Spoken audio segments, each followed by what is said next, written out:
Un doux soleil s'est levé sur le royaume d'Antasia. Préparez votre thé, café ou chocolat, car voici venue l'heure du réveil des enchanteurs.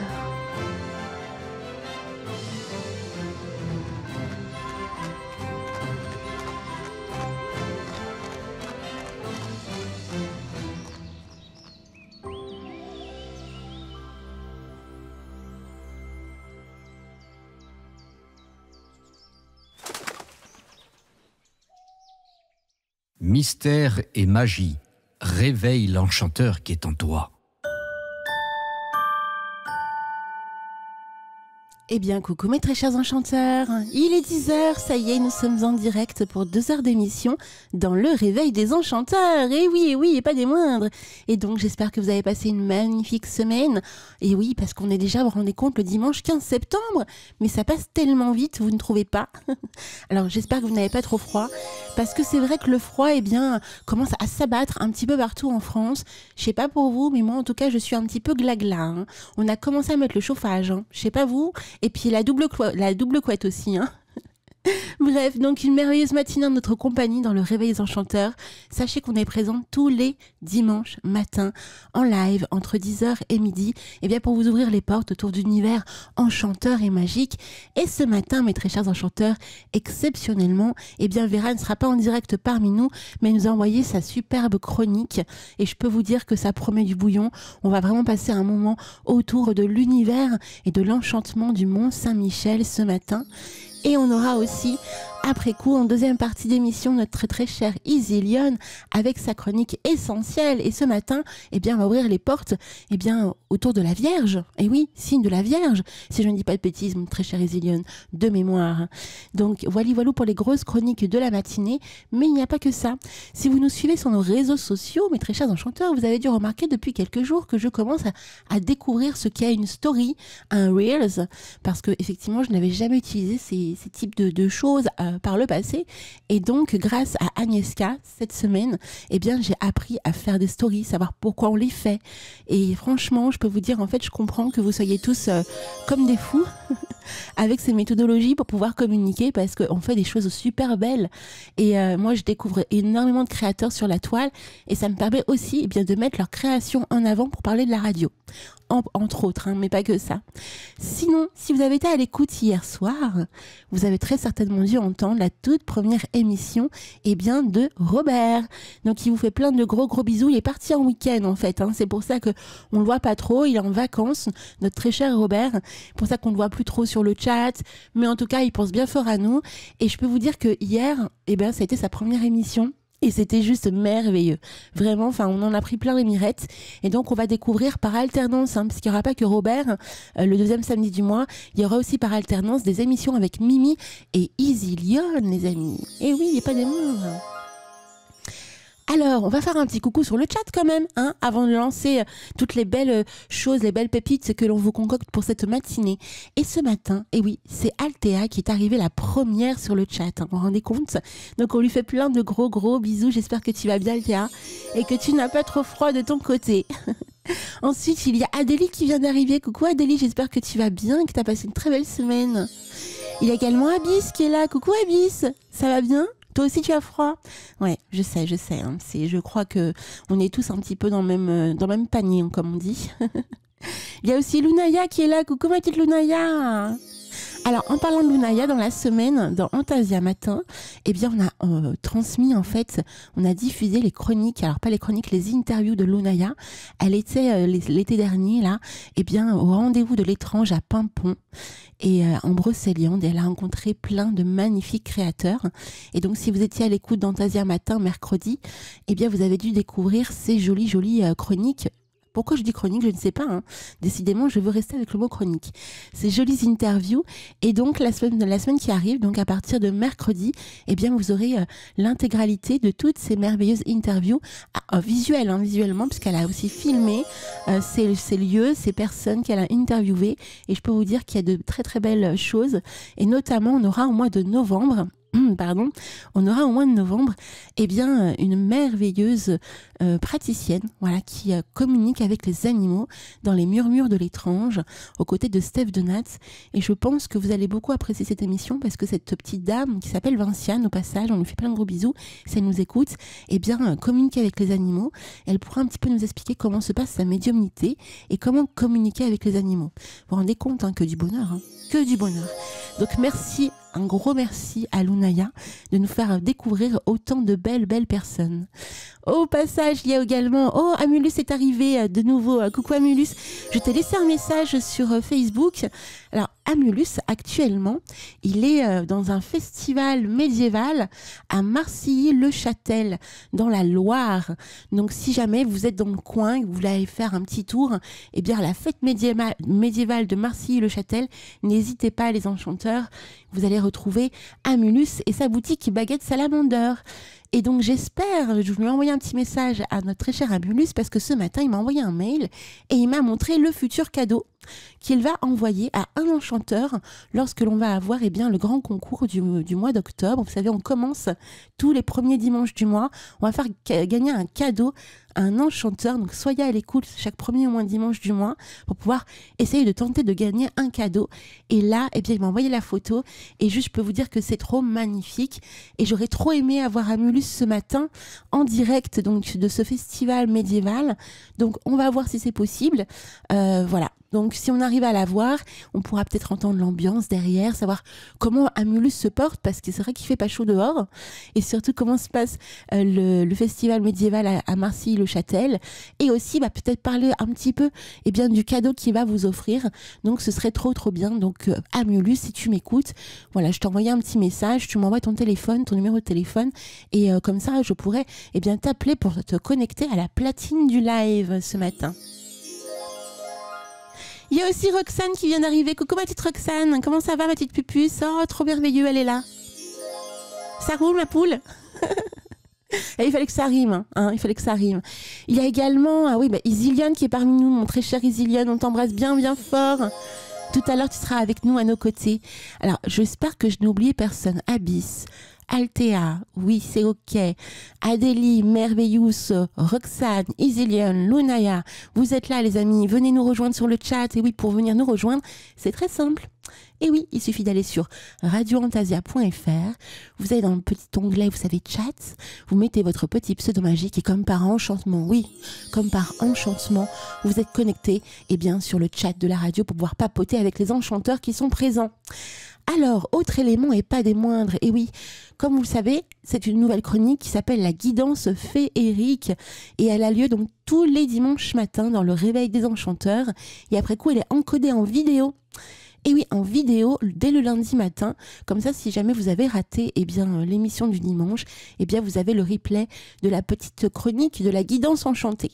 Alors, la petite chronique de la guidance enchantée vous permet, en fin de compte, de vous connecter à un symbole, un symbolisme relié à votre signe, et donc de pouvoir effectivement découvrir émotionnellement ce que ce symbole pourrait vous apporter dans votre quotidien pendant cette semaine.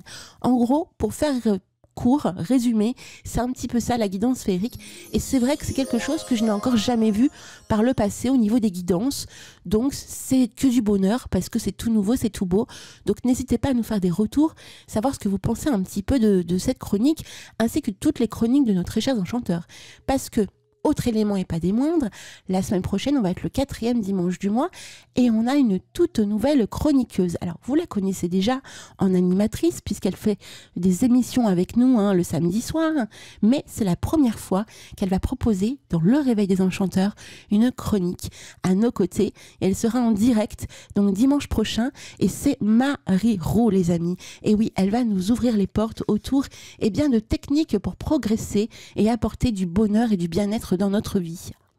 Comme je vous l'ai dit, ça promet du bouillon, et oui. Et sa chronique va s'appeler Work in Progress. progress. Alors j'essaye de le faire à l'accent américain, mais je suis trop nulle. Donc work in progress, vous l'aurez compris.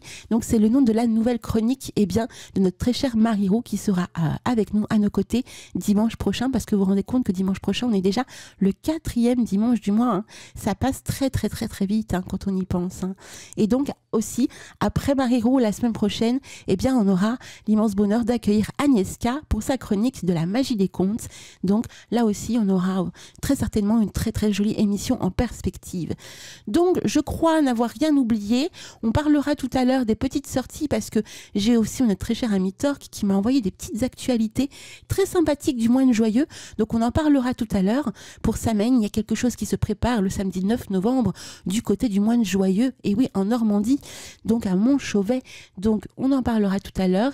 Il y a également Mimi qui nous a partagé un magnifique festival que l'on a mis dans notre stories également, donc le festival des sorcières qui aura lieu les 28 et 29 septembre, mais on en développera un petit peu plus tout ça tout à l'heure. Et en attendant, et oui mes très chers enchanteurs, on lance la musique, ça vous tente? Et comme à l'accoutumée, les pépites d'Eric Cooper, le dimanche matin, ils sont de rigueur. Donc c'est parti, mes très chers enchanteurs, je vais y arriver. Et donc on va partir avec notre très cher Mika, un artiste que j'affectionne beaucoup, je pense que vous le connaissez, et on va chanter C'est quoi la vie? Et oui, la vie c'est ça. Donc on va chanter, on va danser avec Mika pour ce merveilleux titre. À tout à l'heure pour la suite du Réveil des enchanteurs.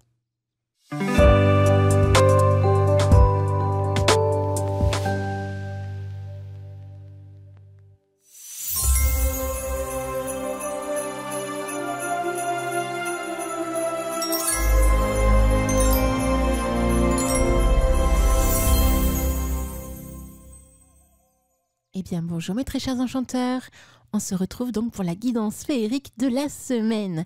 Et on commence donc avec les béliers. Votre symbole de la semaine est le tambour. Oui, le tambour symbolise le rythme et l'énergie. Utilisez donc cette période pour harmoniser votre vie avec un rythme équilibré. Trouvez votre propre cadence pour avancer de manière cohérente.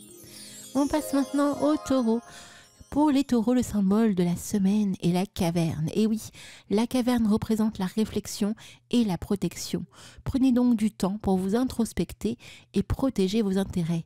Utilisez donc cette énergie pour planifier et réfléchir à vos prochaines étapes. On passe maintenant aux Gémeaux.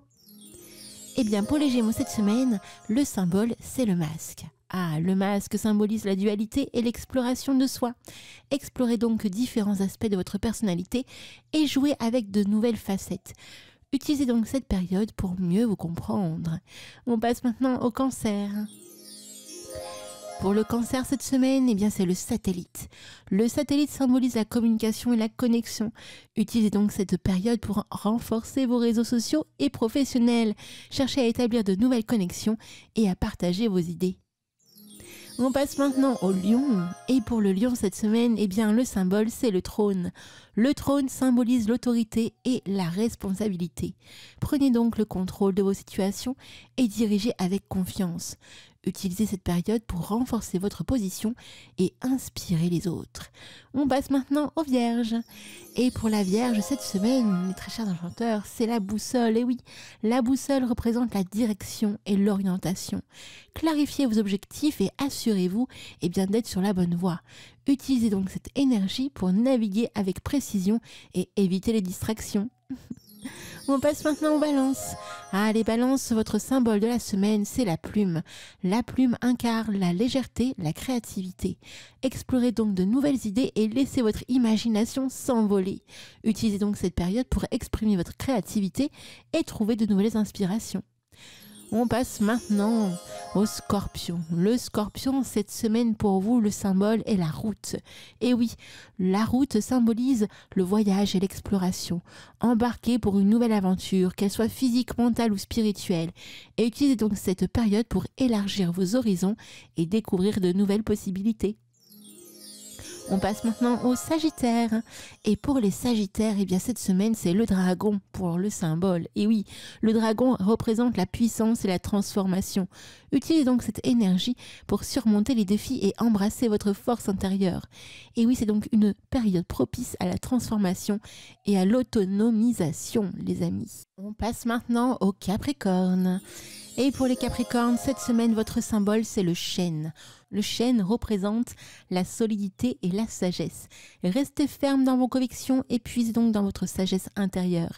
Et utilisez donc cette énergie pour prendre des décisions éclairées et durables. On passe maintenant aux Verseaux. Et pour les Verseaux cette semaine, eh bien le symbole c'est le calice. Le calice incarne la réception et la guérison. Soyez réceptifs aux nouvelles opportunités et prenez bien soin de votre santé.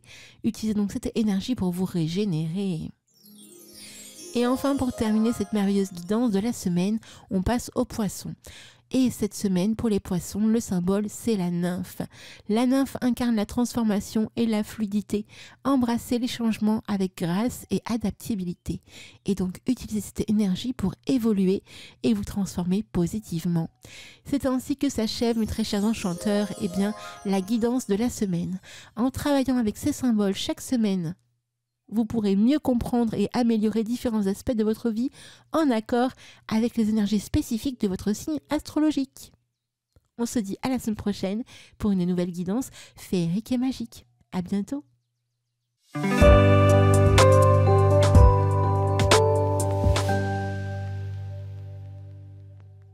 Cornflakes.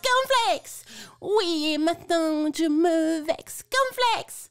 Et oui, alors vous êtes plutôt team cornflakes ou team popcorn, hein, à savoir sur le chat, les très chers enchanteurs. Au passage, Cadarne, tu nous manques, Robert, tu nous manques, et puis surtout Mimi, tu nous manques. Mimi, où es-tu? Cadarne, où es-tu? Voilà, ils vous font de gros bisous. En tout cas, j'ai Cadarne qui a laissé un petit message sur WhatsApp. Donc, on t'embrasse bien fort, mon petit Cadarne. Robert, on te kiffe, hein, tu le sais, hein, on te love. Et donc, j'ai un message de Roxane qui dit que franchement, tu as assuré grave hier soir, mon très cher Robert. Et je confirme, hein, tu as assuré grave pour ta toute première émission. Hein. C'est la première fois que Robert faisait ça. Hein. C'est un auditeur. Voilà, un enchanteur qui est passé de l'autre côté du miroir pour pouvoir vous apporter sa vision initiatique du tarot de Marseille, vous vous rendez compte? Et c'était que du bonheur hier soir, vraiment. Alors, j'ai Abyss qui répond popcorn salé. C'est vrai, toi tu préfères le salé, moi je préfère le sucré. Parce que le salé, c'est trop salé. Oui, c'est trop salé. Le feu ça brûle et l'eau ça mouille. Alors, moi, ça dépend, popcorn. J'aime bien les deux en fait, hein. Ah, c'est pas bête, Lunaya. Popcorn, plus cornflakes. Ah, plus cornflakes. Je croyais que t'allais me dire les deux, en fait. J'ai pas compris. Allez, dehors, Alina. Et c'est déjanté ce matin. Mais oui, mais parce que c'est comme ça, c'est le réveil des enchanteurs. On est tellement heureux de tous se retrouver. Et en plus, entre-temps, on a Toki. On a Toki qui vient d'arriver sur le chat. Mais c'est trop merveilleux. Coucou, Toki. Et oui, le feu, ça mouille. Est-ce que vous vous souvenez de cette chanson? Le feu, ça brûle. Et l'eau, ça mouille, tous les oiseaux. Allons, on chante, volent dans le ciel. Je pense qu'un jour, je vais la mettre, cette chanson. Bref, j'ai une surprise pour vous. Je vais enfin tester en direct live. Je me souviens que Sylvain, d'ailleurs aussi, Sylvain n'est pas là ce matin. Sylvain, où es-tu, Sylvain? Que se passe-t-il? Il n'est pas là, Sylvain, non plus. On lui fait plein de gros bisous. Donc, j'avais testé avec Sylvain, vous savez, j'ai acheté un petit appareil pour pouvoir connecter mon téléphone portable. Pour pouvoir justement faire venir du monde par téléphone dans les ondes de la radio. Et oui. Et donc, on a fait le test avec notre très cher Sylvain, ça marchait bien. On a fait le test aussi. Ça y est, on a perdu Alina. Il n'y a pas de papillon aujourd'hui, c'est bon. Oui, en fait, vous voyez, le truc que j'ai aussi, c'est que je papote, et puis en même temps, je lis les messages sur le chat. Donc, résultat, je suis tout embrouillée. Je sais même plus ce que je disais. Oui. Donc, on a testé donc avec Sylvain, ça marchait très très bien. On a testé aussi avec Alexandra Gallo, ça a marché aussi super bien. Donc, je vais appeler quelqu'un dans quelques secondes. Et oui, ça va vous permettre effectivement d'entendre la jolie voix de quelqu'un qui va proposer un joli cadeau pour le mois d'octobre. Alors attention. Oh, mais il y a aussi Valilounette qui vient d'arriver. Coucou ma petite Valilounette. Ça va bien ma petite pupuce? Oh, j'espère que t'as pas trop froid toi aussi, hein, parce que c'est vrai qu'il fait froid en ce moment. Lunaya, Alina est tombée dans les méandres de ma cave. Tu m'étonnes. Tu sais que je n'ai pas besoin de boire pour être complètement rock'n'roll. Alors, donc, je vais récupérer le numéro de téléphone de notre très cher invité mystère. Je pense que vous avez compris qui c'est quand même. Alors, je tape le numéro de téléphone. Hop, hop, hop. Comme ça, en même temps, eh bien, cette personne aura aussi mon numéro, puisque mon numéro va s'afficher. Alors, c'est parti. J'espère que je n'ai pas fait de bêtises. On est d'accord, on est d'accord. Ok. Alors, j'appelle. Oui, ça marche. J'entends le son de l'autre côté de mon micro. Oui, hello. Allô, à l'huile. Salut. Et tu sais, ce qui est merveilleux, c'est que moi, je t'entends super bien. J'espère que les enchanteurs aussi t'entendent très bien. Alors, qui on a au bout du fil? Ça, c'est Amulus. Amulus, yeah, big up. Non, Isilian qui est en train de partager un numéro de téléphone, mais c'est pas du tout celui d'Amulus, je vous rassure. Alors, Amulus se trouve quelque part en France. Tu te trouves où, Amulus? Alors là, moi, je me retrouve en fait à la fête médiévale de Marcilly-le-Châtel, ouais. Dans la Loire. Ouais. Cool. La Loire. Ouais. Il n'y a encore pas de neige là-bas, non? C'est bon? Non, il n'y a pas de neige. On a le soleil, mais on a beaucoup de vent depuis hier. Donc, tu n'es pas loin de Lyon? De Lyon? De Lyon, ouais, on est à une bonne heure de Lyon, à peu près. C'est ça. Quelque chose près. Ouais, alors, ouais. Comment se passe cette fête médiévale? Pas trop froid? Non, pas trop froid. Je dirais qu'on a assez de bière et de vin pour tenir au chaud, tranquille. T'es pas trop pompette, mais non. T'es pas trop pompette? Non, ça va. On a l'habitude. Tu connais ça? Le planter de bâton. Le planter de bâton. Oui. Voilà, ah, je le connais bien, oui. Oui, ça, oui. Donc, t'es pas encore à ce point-là, on est d'accord, hein? Non, on est bon. Tu sais que ça fait trop plaisir de t'entendre. En plus, à travers le téléphone, franchement, trop bien. Et donc, tu m'as dit, il y a quelques semaines de ça, que tu allais offrir un magnifique cadeau à un enchanteur. Oui. Et donc, tu m'as envoyé la photo. Donc, je vais te laisser un petit peu en parler de ce joli cadeau. Qu'est-ce que c'est? Alors, ça, c'est une de mes baguettes magiques, en fait. C'est la 5e que j'ai créée. Donc, elle est en bois de cystite des Alpes. Ça, c'est là, en fait, j'avais voulu la faire particulière, en fait. Je lui ai intégré, en fait, les trois éléments dedans. Donc, je vais intégrer l'élément du vent, parce qu'en fait, je l'ai creusé à l'intérieur. Je lui ai mis une plume de canard à l'intérieur. Je lui ai mis de la coquille d'œuf pour matérialiser la terre. Et pour sertir là le tout, en fait, je lui ai intégré, je lui ai mis en extrémité, en fait, une petite cornaline pour l'élément du feu. D'accord. Il n'y a que l'élément de l'eau, en fait, que je me voyais pas l'intégrer dedans. En fait, je la voyais pas vibrer à ce niveau-là, en fait, pour le moment. Est-ce que cette baguette porte un nom spécifique? Oui. Alors moi, je l'ai nommé comme ça. Après, là, l'enchanteur la renommera comme il le désirera, s'il veut. En fait, elle s'appelle Triple l'épée. Triple l'épée. Oui. Waouh. C'est le nom qui m'est apparu, en fait, lors de la méditation avec elle, en fait, à sa création. Vous vous rendez compte? Alors, Amulus fait tout un art magique autour de la création d'une baguette, de ses baguettes, des baguettes qu'il vend. Et donc, ça va être le magnifique cadeau. Donc, recevoir en cadeau, triple l'épée. C'est ça, hein? Ouais, c'est ça. Waouh. Donc, que du bonheur, les amis. Donc, vous allez gagner une baguette magique le premier dimanche du mois à un enchanteur. Waouh, c'est trop, trop merveilleux. Et je suis trop heureuse parce qu'effectivement, c'est un très, très beau cadeau. Et parce que généralement, les baguettes, ça coûte quand même un certain prix. Et je peux vous dire, en plus, ayant vu la photo, ça promet du bouillon. Est-ce que l'enchanteur pourra rajouter des petites choses supplémentaires dessus? Tu sais, on aime bien les décorer. Oui, alors après, il peut la personnaliser comme il veut. Après, moi, je sais que je vais les créer comme ça. Elles vont être, on va dire, elles vont commencer à avoir leur âme comme elles sont à l'instant T avec moi. Mais après, chacun va vraiment la façonner à son goût. Si la personne veut rajouter des des détails dessus, ou si au cas où la personne veut que moi je lui rajoute que je lui grave dessus ou que je lui passe en pyrolyse, ben on peut voir. Après ça, en fait, je m'adapte. Après, je pourrais voir avec la personne s'il veut que je la customise moi ou pas. Il n'y a pas de souci. Mais c'est merveilleux, Amulus, ce que tu nous dis là, en fait. En plus, tu rajoutes la gravure si on veut la personnaliser. Mais les enchanteurs, c'est un très, très, très, très, très beau cadeau. Je vous le dis, moi. Je vous le dis. Je te remercie. Donc non, vraiment, c'est merveilleux ce que tu fais pour nous. Et franchement, c'est que du bonheur de vous avoir sur Antasia. Comme tu le sais, ça fait 1 an que la radio a ouvert, là, bientôt. Dans 1 mois, ça fera 1 an. Et voilà, t'es toujours là, t'es toujours merveilleusement merveilleux. J'espère qu'aussi la famille va bien. T'es avec les enfants, t'es avec ta chérie? Non, alors non pour aujourd'hui, mais en fait ça c'était là le premier marché, on va dire, de la saison. Après là, la rentrée scolaire, là les enfants, là le petit est rentré en CP, la grande en 6e. Donc madame est restée avec les enfants à la maison. Bah, comme il y avait peut-être trop de devoirs, on ne sait pas. Donc ça, c'est un ami qui m'accompagne là aujourd'hui pour être comme ça on est 2 là pour passer le week-end. Donc voilà, non. Bah, là c'est en fait eux ils sont à l'écoute en fait sur la radio depuis la maison. Super, on leur fait plein de bisous. Plein de bisous à toute la famille d'Amulus. Aux enfants, et à ta chérie aussi, qui est adorable. Hein. L'année dernière, on vous avait eu pour l'émission spéciale de Noël et on avait découvert plein de belles choses autour de votre rencontre. Ah, j'ai des frissons rien que de repenser à ce moment. C'était vraiment merveilleux. Ouais, je m'en souviens, C'était un sacré stress pour nous. Hein. Ah, c'est vrai. Puis même, et puis même là encore aujourd'hui, je te cache pas que quand il m'a dit je t'appelle tout à l'heure, j'ai dit oui. Quoi, je vais passer à la radio? C'est ça. C'est ma deuxième expérience radio, c'est bien. Et voilà. Alors, Toki nous demande en fait où tu te trouves. En fait, il se trouve dans la Loire, à Marcilly-le-Châtel. Voilà. Ouais, c'est ça.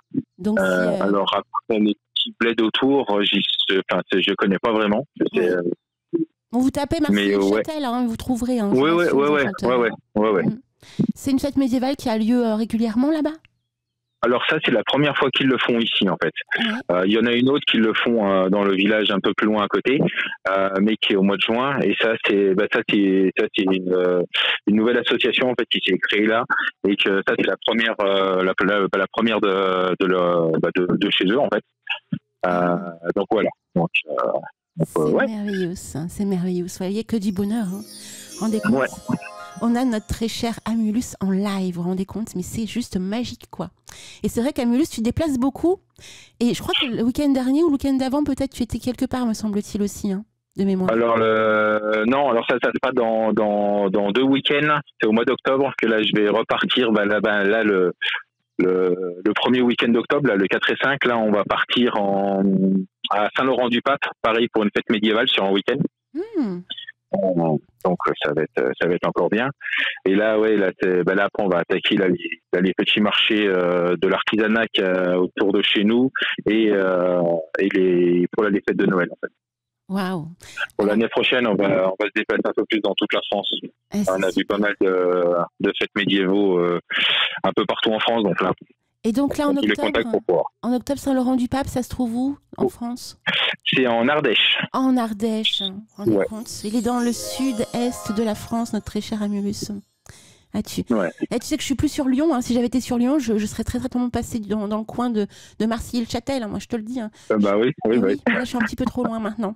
Ouais.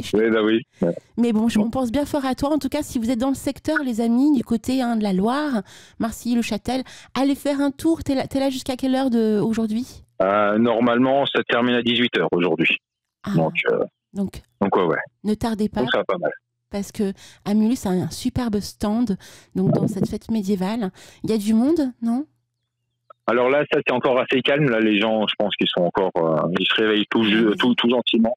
Ouais, je pense que ça va arriver début d'après-midi. C'est à peu près ça le dimanche. Et puis bon, il fait encore pas très très chaud, donc on attend que le soleil soit à son apogée. Hein. C'est ça. Là, le soleil est là, mais c'est vrai que là, le vent rafraîchit assez vite. C'est comme ça. Donc, mes très chers enchanteurs, on était super heureux, en tout cas, Amulus, de t'avoir en direct. En plus, tu as été le premier à tester le nouveau fonctionnement pour faire venir les enchanteurs à la radio via le téléphone portable. C'est parfait. Oui, et en plus, on t'entend. Moi, en tout cas, je t'entends bien, donc j'espère que c'est aussi le cas pour les enchanteurs. Et toi, en plus, tu m'entends bien aussi, donc c'est que du bonheur. Hein. Non, c'est nickel. Bah écoute, réchauffe-toi bien avec ton petit vin chaud, hein? Ouais, ça va, on va y retourner. Et on te fait plein de gros bisous à ta jolie famille, à ta Fifi aussi, parce que je me souviens que ta Fifi aussi, elle avait participé à l'interview, je me souviens. Ouais, en vrai. Ouais. Ah bah oui, là, maintenant, maintenant, c'est quoi? Elle a son téléphone portable, donc là, maintenant, elle a l'application dessus, donc comme ça, elle t'écoute assez souvent. Oh, on lui fait plein de bisous. On l'embrasse bien fort, hein? Super, merci. Bah écoute, passe un très bon week-end et à très très bientôt, mon très cher Amulus, et encore merci pour tout. Merci. Merci à toi. Très bon week-end à tous les enchanteurs aussi. Ciao. À bientôt. Ciao. Ah les amis, c'était tellement merveilleux d'avoir Amulus en direct avec nous. On va faire une toute petite pause musicale et après, eh bien, on va avoir la chronique de notre très chère amie Vera et on reviendra à l'antenne. Et oui, parce que j'ai une surprise, parce que avant de passer, je vais d'abord passer une musique, ensuite la chronique de Vera. J'ai une surprise pour Isilion. Isilion m'a parlé d'un morceau il y a fort longtemps et je ne l'avais pas vu en fait, et donc ce matin on va passer ce morceau. Donc c'est un morceau très spécial, vous verrez, mais je pense que ça fera plaisir à notre très cher ami Isilion. Et vous le savez, dans le Réveil des enchanteurs, on aime faire plaisir à nos très chers enchanteurs, qu'ils soient de la chouette équipe ou auditeurs, et donc on va découvrir ce morceau que notre très cher Isilion kiffe, donc d'ici quelques minutes après bien évidemment la chronique de Vera. Alors c'est parti, donc on va découvrir la chanson de Angelina, C'est si beau ici. Ensuite, on aura la chronique de Vera et ensuite la musique de notre très cher Isilion et on l'aura ensuite parmi nous en live pour sa chronique. À tout à l'heure les enchanteurs. Replay, ça s'est passé sur Radio Antasia. Radio Antasia.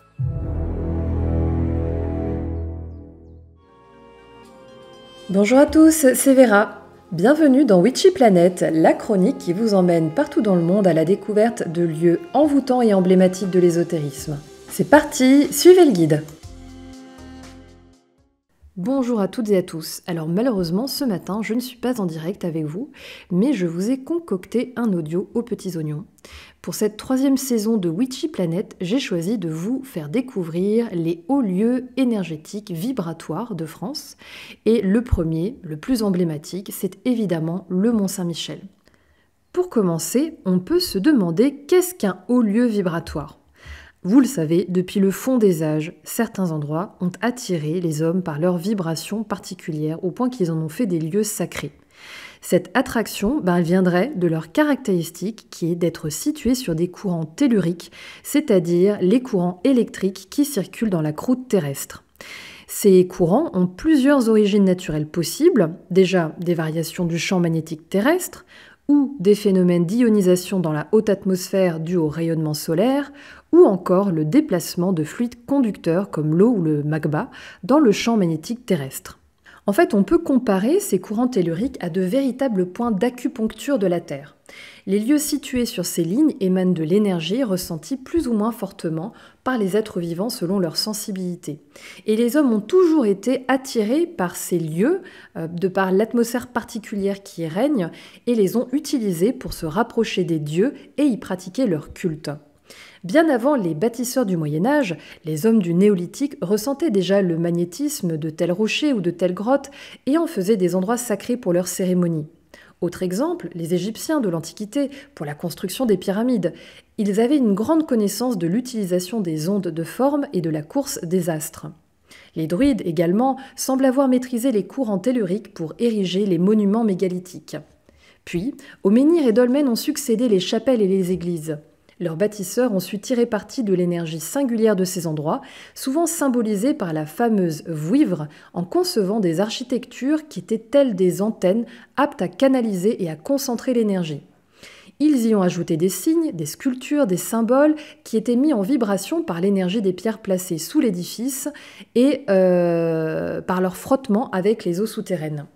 Thierry Gauthier, dans son ouvrage L'énergie des lieux sacrés, aux éditions Ouest France, souligne que de la rencontre des rayonnements de l'eau et de ceux du soleil naît une énergie très positive. C'est aussi ce qui fait que les sources d'eau présentes dans ces lieux vibratoires sont souvent réputées pour avoir des vertus pour la santé. Et fait singulier, on note que dans la majorité des cas, ces lieux qui constituent des points d'intersection majeurs des courants énergétiques sont interconnectés entre eux par leur orientation solaire, leur situation sur les mêmes bandes géologiques, les mêmes veines d'eau, créant ainsi un maillage énergétique qu'on appelle réseau sacré ou ley line par les anglo-saxons. De nos jours, ces lieux sont toujours aussi fréquentés par les hommes, certains dans le but de s'y recharger, on dit que ces lieux augmenteraient l'amplitude des corps subtils et donc amplifieraient l'aura, d'autres pour guérir, pour méditer ou tout simplement ressentir du bien-être. Les croyances des hommes peuvent aussi avoir créé des égrégores rattachés à ces lieux. Malheureusement, dans certains cas, on peut déplorer que par la surfréquentation touristique, l'énergie bienfaitrice de ces lieux est dégradée. Pour visiter ces hauts lieux vibratoires, votre sensibilité et votre intuition seront les meilleures boussoles. Et pour les plus avertis et aguerris, à vos pendules et baguettes de sourcier. Aujourd'hui, je vous emmène donc à la découverte du mont Saint-Michel. Situé dans la Manche, entre Normandie et Bretagne, ce site emblématique n'est pas seulement une merveille architecturale, c'est aussi un haut lieu vibratoire et énergétique qui fascine les pèlerins et visiteurs depuis des siècles. Cet îlot rocheux, vous le connaissez, vous connaissez sa silhouette. Il est entouré d'une magnifique baie, théâtre des plus grandes marées d'Europe. Il est classé au patrimoine mondial de l'UNESCO et ce site grandiose est l'un des monuments les plus visités de France. Il est d'ailleurs dans le top 10 avec près de 3 millions de visiteurs. Cet îlot granitique d'environ 960 mètres de circonférence s'élève au-dessus d'une plaine sablonneuse à 92 mètres d'altitude. La statue de l'archange Saint-Michel, qui fait elle 4 mètres de hauteur, culmine ainsi à 157 mètres.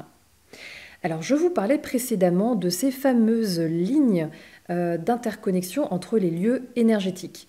Le mont, lui, fait partie de la ligne sacrée de Saint-Michel, qu'on appelle aussi l'épée de l'archange. En fait, il fait partie des 7 lieux de culte dédiés à Saint-Michel qui sont situés sur une même ligne droite. Cette ligne, elle part de Skellig Michael en Irlande, elle passe par St. Michael's Mount dans les Cornouailles en Angleterre, donc par le mont Saint-Michel en France, l'abbaye Saint-Michel de la Cluse en Italie, Saint-Michel-l'Archange dans les Pouilles, toujours en Italie, le monastère de Symi en Grèce et enfin par le monastère Stella Maris en Israël. Cette ligne, elle est orientée selon l'axe du soleil levant au solstice d'été. Elle s'inscrit dans une autre ligne plus importante, la ligne dite Apollon-Athéna, qui comprend, elle aussi, des lieux de culte non dédiés à Saint-Michel et d'autres simplement antiques, comme à Delphes ou à Athènes. Partons maintenant à la découverte de l'histoire pleine de rebondissements du mont Saint-Michel. Avant de s'appeler le mont Saint-Michel, le rocher granitique s'appelait le mont Tombe. L'origine du mot français tombe est double. Pour certains, il provient du celte gaulois tumbos, qui signifie tertre, élévation, mont.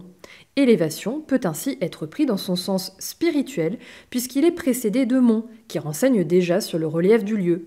Ainsi, le mont Tumba ou mont Tombe était dès son origine considéré comme un haut lieu tant par son relief que sur le plan sacré. Selon la légende, la baie était plus vaste et était envahie par la forêt de Sissi. Seules 3 îles émergeaient, le mont Dol, situé maintenant à l'intérieur des terres, le mont Tombe, donc le futur mont Saint-Michel, et l'îlot de Tomblaine, dont le nom dérive du précédent. La première christianisation connue remonte au VIe et VIIe siècle, lors desquels 2 oratoires, des lieux dédiés à la prière, auraient été édifiés par des ermites. En 708, la légende raconte qu'Aubert, évêque d'Avranches, aurait vu en songe l'archange Saint-Michel qui lui intima l'ordre de construire un édifice en son nom. Se croyant fou, l'évêque ne fait rien, mais l'archange lui réapparaît à 2 autres reprises et, furieux, dessine un trou dans son crâne pour preuve de son pouvoir. L'évêque s'exécute et fait élever sur le mont Tombe un oratoire en forme de grotte en l'honneur de Saint-Michel. Les restes de cet oratoire ont d'ailleurs été retrouvés et sont encore visibles dans la chapelle Notre-Dame sous terre qui est placée sous la nef de l'église abbatiale. Également, la relique du crâne de Saint-Aubert est conservée à la basilique d'Avranches et elle est parfois visible à certaines occasions et on voit très nettement le fameux trou situé sur ce crâne. Une fois l'oratoire construit, l'évêque installe sur le site une communauté de 12 chanoines pour servir le sanctuaire et accueillir les pèlerins. C'est aussi à cette époque que le mont accueille les premiers villageois qui fuyaient les raids vikings. À partir de l'an 710 et pendant tout le Moyen-Âge, le mont fut couramment surnommé Mont Saint-Michel au péril de la mer.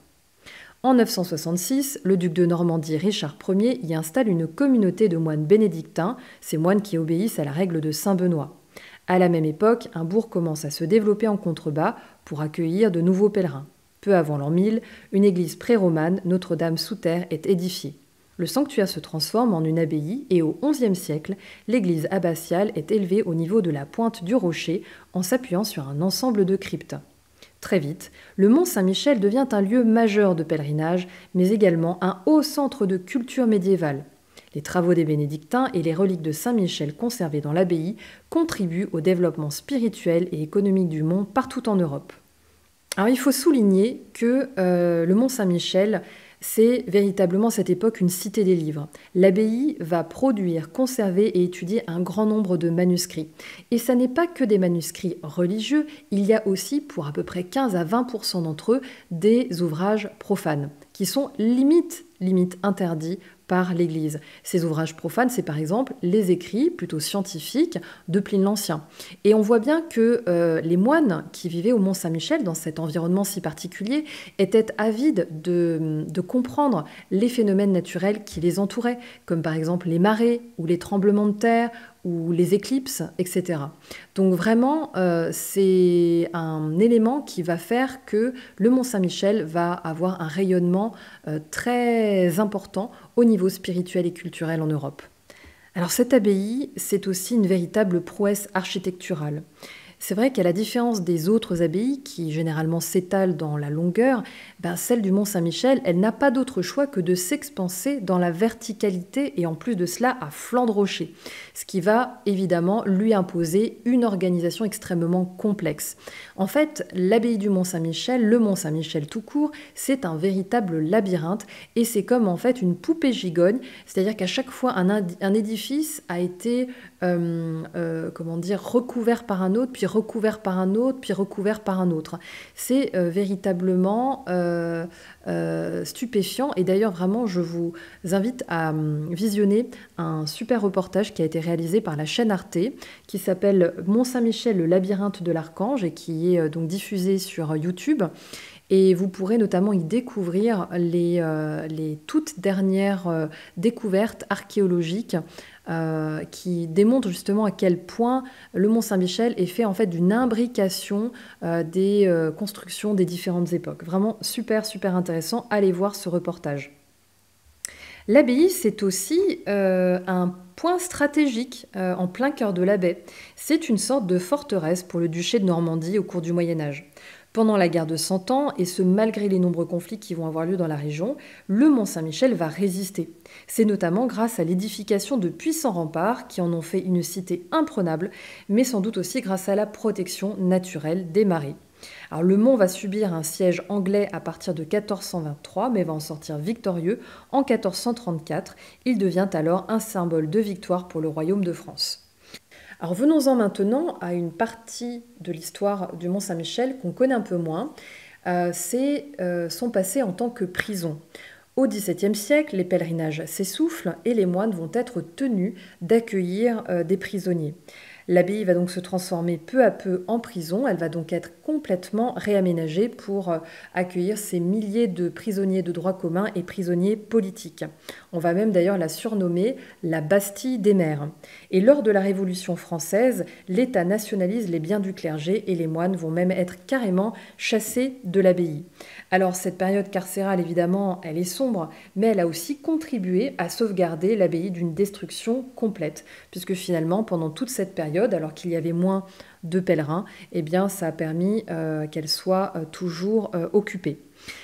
Alors, lorsque la prison ferme définitivement ses portes en 1863, l'abbaye, elle est complètement délabrée. Au même moment, le concept de patrimoine va voir le jour en France et l'abbaye est classée au titre des monuments historiques en 1874. À partir de là, des travaux de restauration vont être lancés et les abords du Mont Saint-Michel vont être aménagés afin de recevoir les premiers touristes de son histoire. À la suite de la célébration du millénaire monastique en 1966, une petite communauté de moines bénédictins vient s'installer à l'abbaye en 1969. En 2001, elle est remplacée par les fraternités monastiques de Jérusalem. Et aujourd'hui, c'est une douzaine de moines et moniales qui vivent au sein de ce monument national.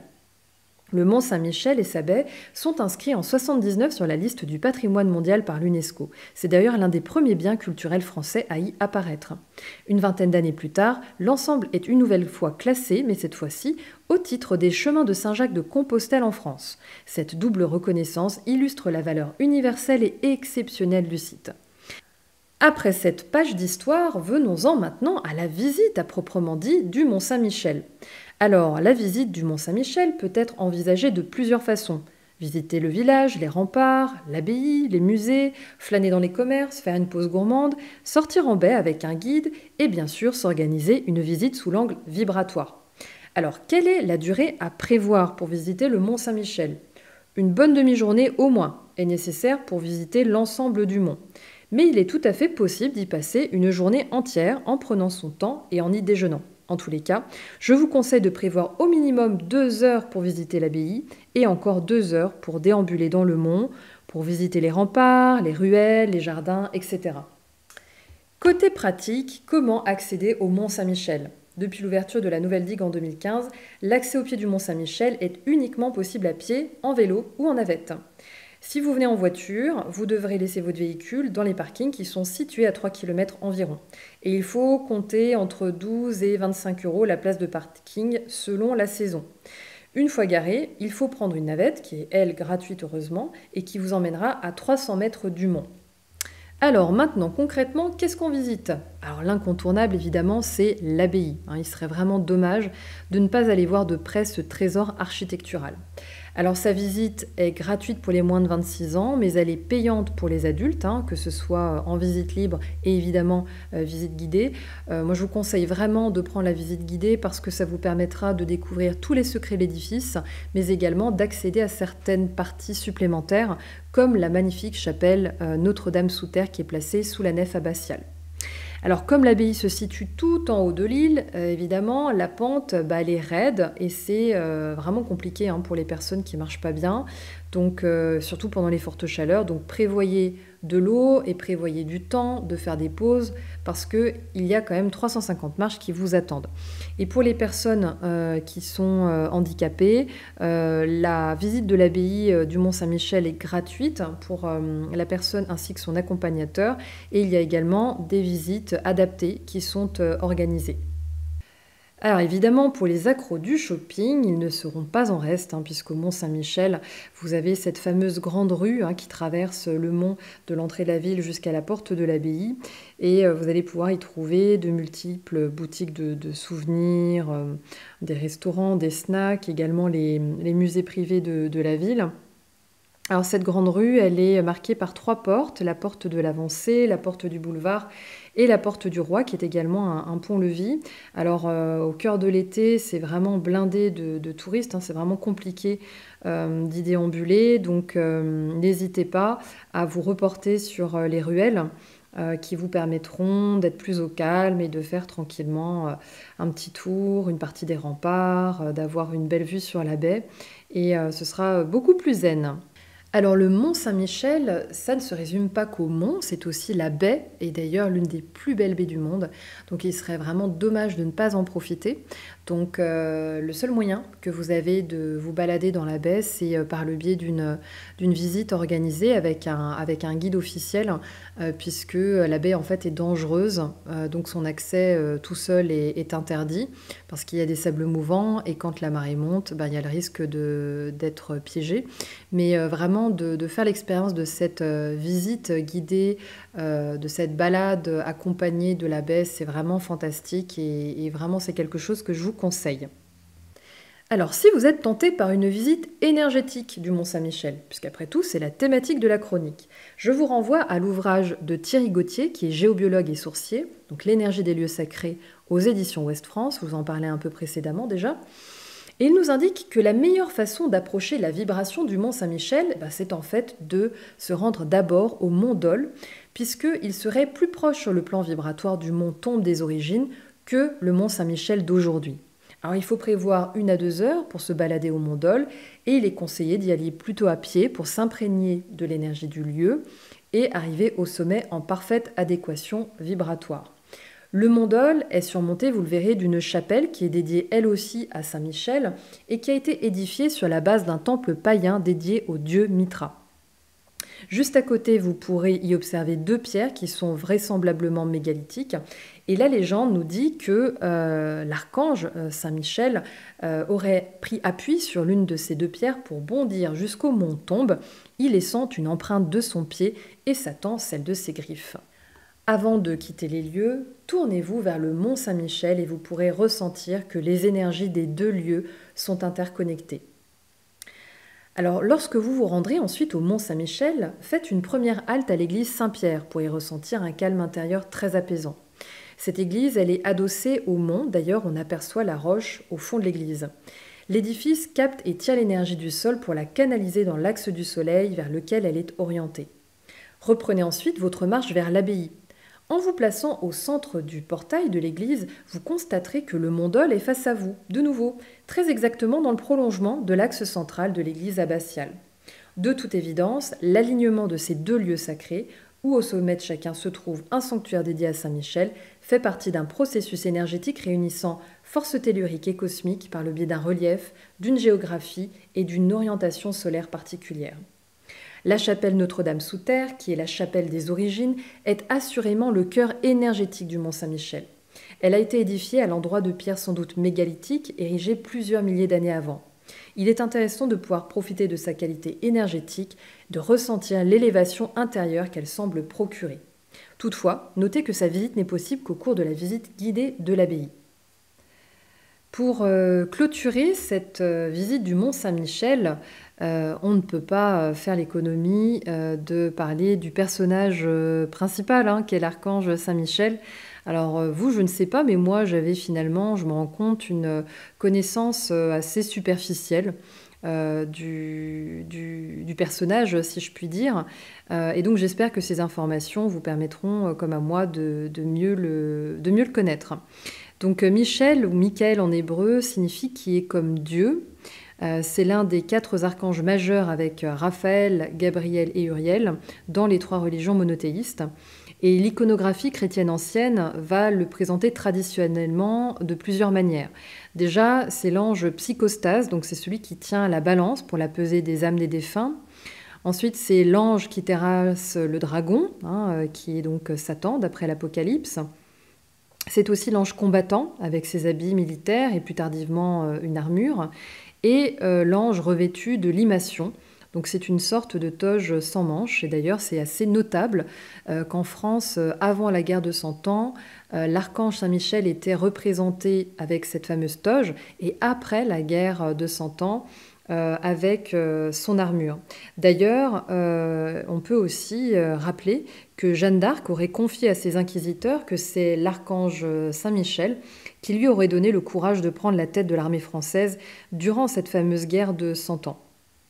Alors revenons-en aux archanges, ils ne sont pas hiérarchiquement les plus haut placés, mais seuls eux ont la possibilité d'agir au nom de Dieu sans sa permission.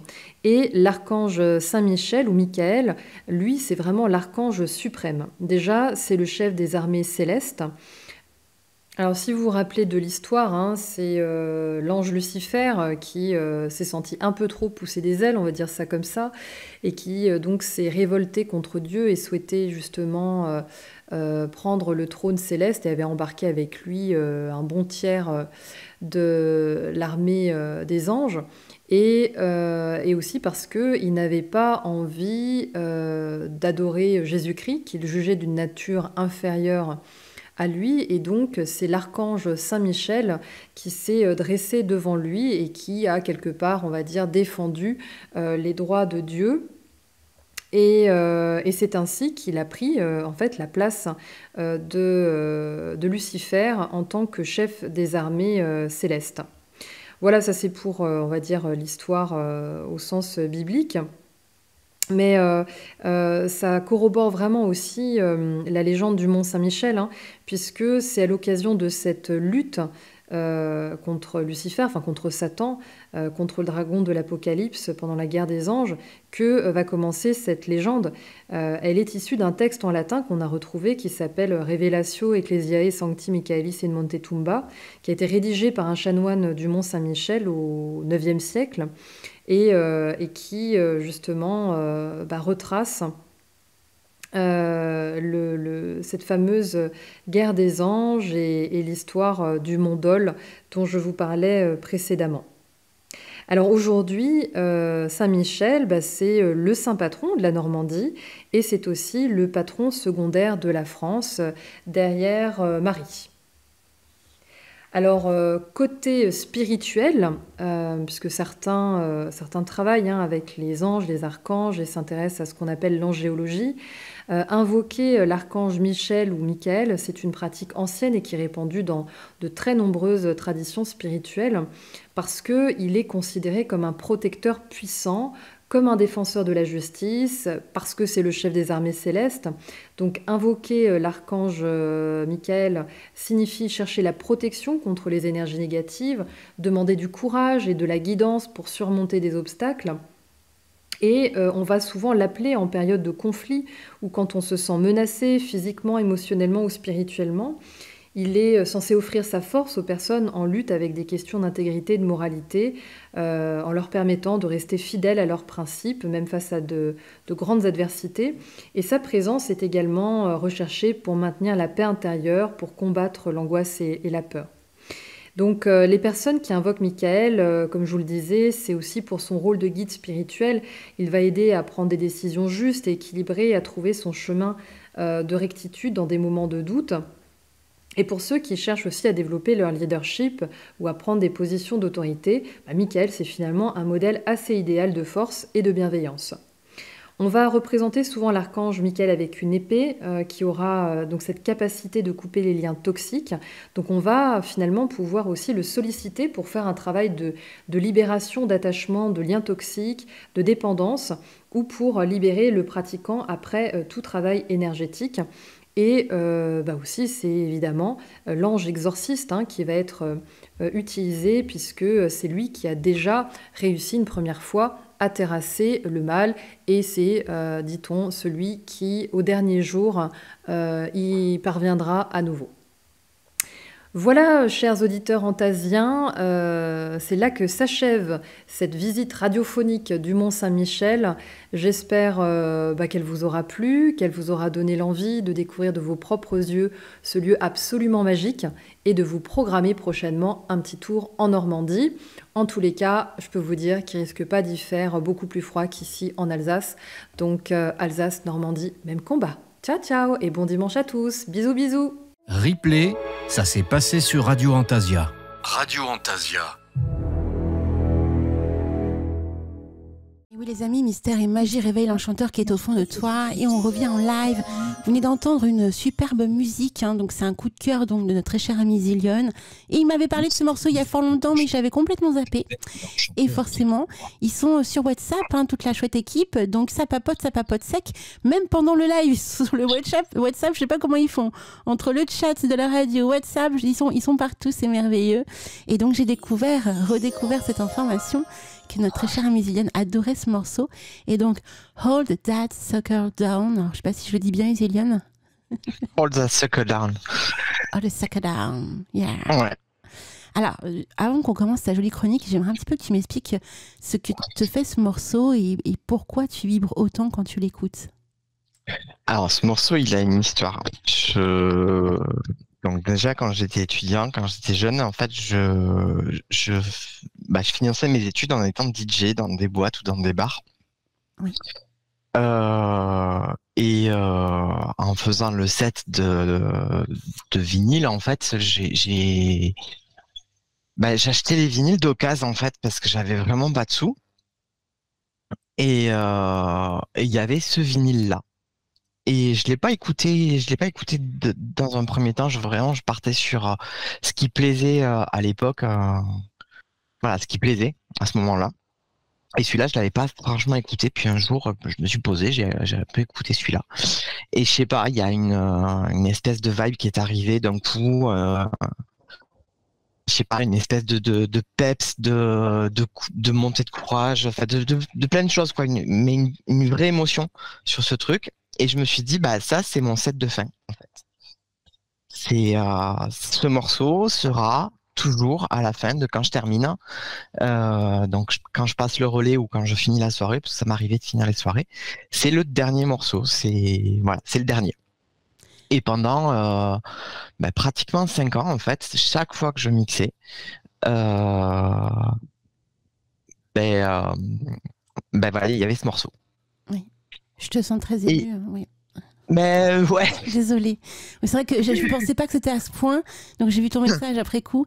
Je voulais te faire une surprise, une jolie surprise avant ton arrivée. C'est une très belle surprise. C'est une très belle surprise. Et donc voilà. Donc j'ai raconté une partie sur le WhatsApp, mais pas tout. Mimi, je lui ai raconté la fin. Oui. Et donc en fait, le jour de mon mariage, bah comme tout le monde, tu fais une programmation musicale pour l'église, pour le machin, pour le truc et tout.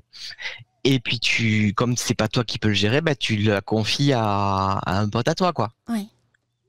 Et en fait, bah mon pote, il a enlevé la musique de sortie de l'église et il a mis celle-là. Oh. Donc déjà, je sais pas si t'imagines le truc. Ah oui. Voilà. Et cette musique, en fait, c'est ce que j'expliquais sur le WhatsApp. Enfin, c'est ma musique doudou quand je vais pas bien, quand je suis triste, quand j'ai peur surtout, en fait. Quand je suis stressé, que je vais passer un examen ou compagnie, je la mets dans ma voiture, je la mets à fond et puis ça va mieux après. Voilà. D'accord. Ok, je comprends mieux. Oui, d'accord. Et vous savez, en plus, alors c'est magnifique que tu nous racontes tout ça, que tu te livres à ce point, parce que on n'a pas l'impression, mais la musique apporte énormément d'émotions dans notre vie. Et il y a des morceaux comme ça, où justement tu les entends, tu es complètement chamboulé. Donc je pensais pas que c'était à ce point-là pour toi, en fait. Je voulais vraiment te faire si. En fait, ça c'est une conversation qu'on a vue il y a super longtemps, c'était sur Witches, où tu nous avais demandé la musique qui te fait vibrer. Oui. Je me rappelle très bien. Tu nous as dit, j'aimerais savoir la musique qui vous fait vibrer. Et moi, je te l'avais envoyée. Mais c'est vrai qu'elle est quand même pas spécialement tout public et que je la voyais pas passer à l'antenne, très clairement. Mais j'ai répondu à ta question, en fait. Oui, Lunaya. Tu vois le chat en même temps? Ouais. Ça réagit, c'est merveilleux. Donc voilà, vous voyez, en fait, voilà, donc les musiques transcendent l'âme et le cœur. Et là, on a la preuve flagrante avec Easy Lion qu'effectivement, ce morceau a beaucoup de souvenirs émotifs autour de tout ça. Donc, moi, je suis super émue. Tu vois, j'arrive même plus à parler parce que je t'entends, je ressens ton émotion quand tu parles. Et c'est aussi ça, le réveil des enchanteurs. C'est aussi un petit peu se livrer comme ça et aussi se rendre compte qu'on n'est pas tout seul à ressentir des choses, à aimer des choses, à vivre de cette manière aussi. Complètement kiffer un morceau et être dans son monde. Et je trouve ça tellement beau et en même temps, je comprends aussi le côté émotionnel que tu peux ressentir juste avant ta chronique.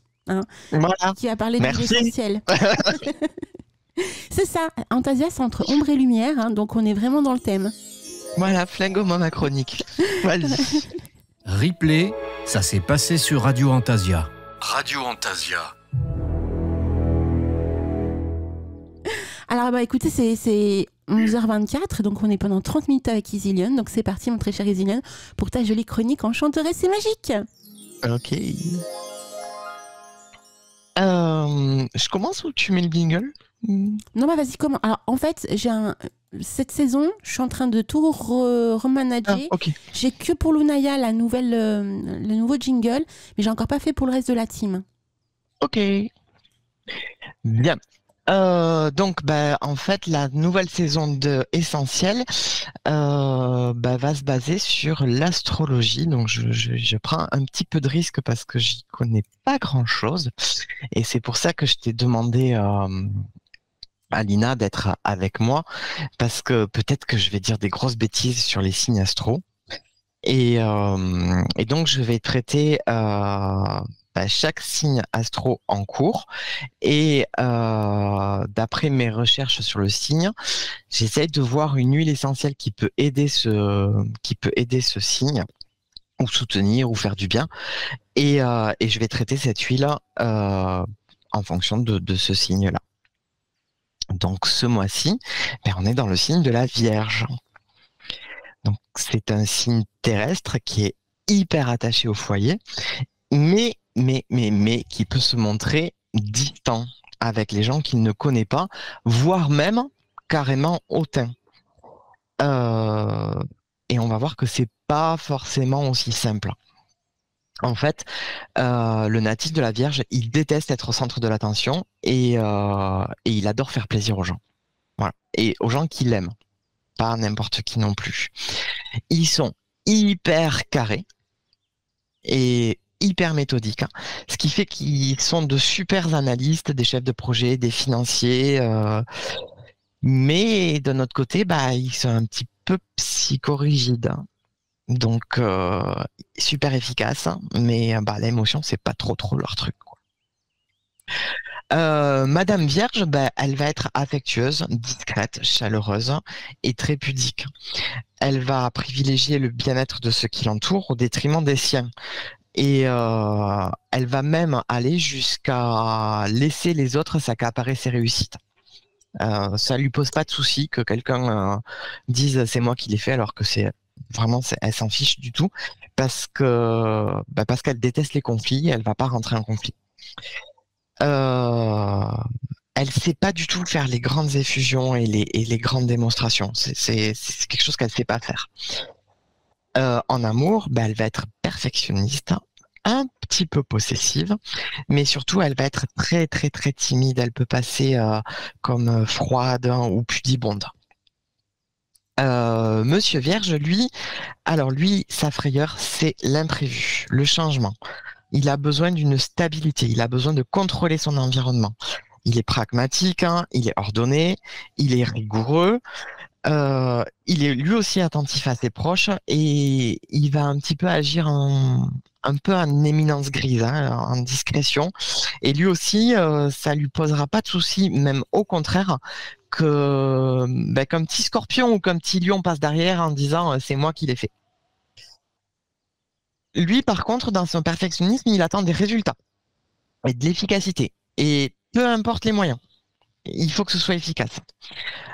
En amour, c'est pas du tout un séducteur. Il va fuir les relations tumultueuses ou complexes et il va préférer les relations longues aux petites amourettes.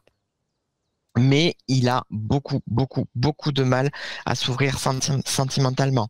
Il va paraître froid, distant. Vous attendez pas à ce que Monsieur Vierge vous répète des je t'aime à longueur de journée. Il le fera pas. Alors il le fera pas parce qu'il l'ose pas et parce qu'il y pense pas. Donc du coup, si on doit résumer le natif de la Vierge, il va détester les natifs, hommes comme femmes, et enfants aussi. Il va détester toute forme de surprise et d'imprévu. C'est un pro du rangement. Il laisse les autres s'approprier ses succès, c'est pas un souci. Il va fuir le conflit, il va réfléchir beaucoup avant de prendre une décision. Il n'aime pas du tout qu'on parle de lui. Il va avoir besoin de tendresse et de douceur. Il est très très très poli. C'est pas un hyperactif, mais il déteste ne rien faire. Et on peut considérer qu'il est froid, hautain ou distant, alors qu'en fait, il est tout simplement timide. Est-ce que ça va, Alina? Est-ce que j'ai pas dit de bêtises? Non, c'est très très bien. Et on peut aussi un peu comprendre pourquoi ce signe est comme ça. C'est parce qu'en fait, il est en totale opposition au poisson dans sa manière d'être, au niveau de sa personnalité. Il manque beaucoup d'éléments hauts, donc d'émotions, donc montrer l'émotion, etc. Donc je pense, à mon sens, que c'est un petit peu pour ça, entre autres, que la Vierge a autant de mal à montrer et à garder, tu vois, une certaine distance. On sent que la personnalité, elle est froide, mais en fait, elle est pas froide. En fait, c'est juste les Vierges ont du mal à exprimer ce qu'ils ressentent au plus profond de leur être. Donc, on a l'impression qu'ils sont hautains, mais c'est pas du tout le cas. Par contre, je trouve... Alors, tu as une vision pragmatique, hein, du signe, ce qui est logique, mais on ne peut pas être totalement comme ça en étant vierge, parce qu'il faut aussi prendre d'autres parallèles dans un thème et dans une personnalité. Donc vous aurez effectivement des petites substances autour de tout ce qui vient d'être dit, mais jamais en total 100%, sauf si dans votre thème vous avez du vierge à foison, Dans tous les Oui. sens du terme. Là, c'est vrai que ça veut dire que là, ça va bouillonner sec du bouillon, hein, comme on dit. Mais voilà, mais je trouve que c'est un très très bon rendu que tu offres. Oui, alors après, effectivement, moi, je suis pas très doué en astro, hein. J'ai vraiment, là, ce sont des recherches que je fais, je synthétise plein de choses et je prends vraiment le signe du zodiaque, c'est-à-dire que je prends pas en compte toutes les déclinaisons avec les ascendants ou les différentes maisons. J'ai pas les capacités de faire ça, j'ai pas ce savoir-là. Mais déjà, tu vois, faire ce travail de fond comme tu fais en ayant une vision de la Vierge de base, ça aide beaucoup après coup quand tu analyses un thème dans ce sens large et de voir un petit peu comment sont aspectées les différentes planètes autour de ce signe, on arrive mieux à percevoir. Donc là, tu donnes vraiment une grande ligne autour de la personnalité de la Vierge. Donc ça, c'est magnifique. Et donc, tu vas faire ça pour toutes les chroniques de cette saison. Voilà, je vais faire ça pour chaque mois en fait jusqu'à juin. Donc effectivement, il y a peut-être les signes d'été qui vont passer à l'as, peut-être. Hein. Je sais pas trop comment on va faire. Hein. Alors peut-être que je les mettrai sur le Tipeee, peut-être, je sais pas. Oui. Je sais pas du tout. Alors Roxane me pose une question. Non, je répondrai pas. Je te dirai juste que je suis du même signe que Vera. Ah oui, je confirme. Bien. Et alors du coup, là, j'arrive dans mon domaine d'expertise à moi. Oui. Qu'est-ce qu'on va leur proposer à nos petits vierges qui peuvent paraître un peu froids, distants, pudiques, hein. À ton avis, qu'est-ce qu'il leur faudrait comme senteur? Ah, quelque chose de discret. Hein. Ah bah non. Ah bon, le contraire? Justement, on va partir sur quelque chose d'extrêmement sensuel, d'extrêmement puissant, justement pour leur donner confiance et de leur dire, vas-y, dis ce que tu penses, vas-y, n'aie pas peur. Et donc, on va partir sur l'ilang ilang. Voilà, tu me perturbes là, Isine. Je pensais pas qu'on allait faire l'inverse en fait. Et oui, en fait, là, je suis partie dans l'idée de, ok, ils paraissent froids et distants, ils ont du mal à s'imposer et parfois quand même s'imposer, il faut parfois parce que quand on se laisse trop, enfin après c'est ma vision à moi, hein, mais quand on laisse les autres prendre ses propres victoires, lorsqu'on fait passer tout le monde avant soi-même, au bout d'un moment ça devient lourd à porter et on a un peu tendance à s'oublier et à avoir du ressenti.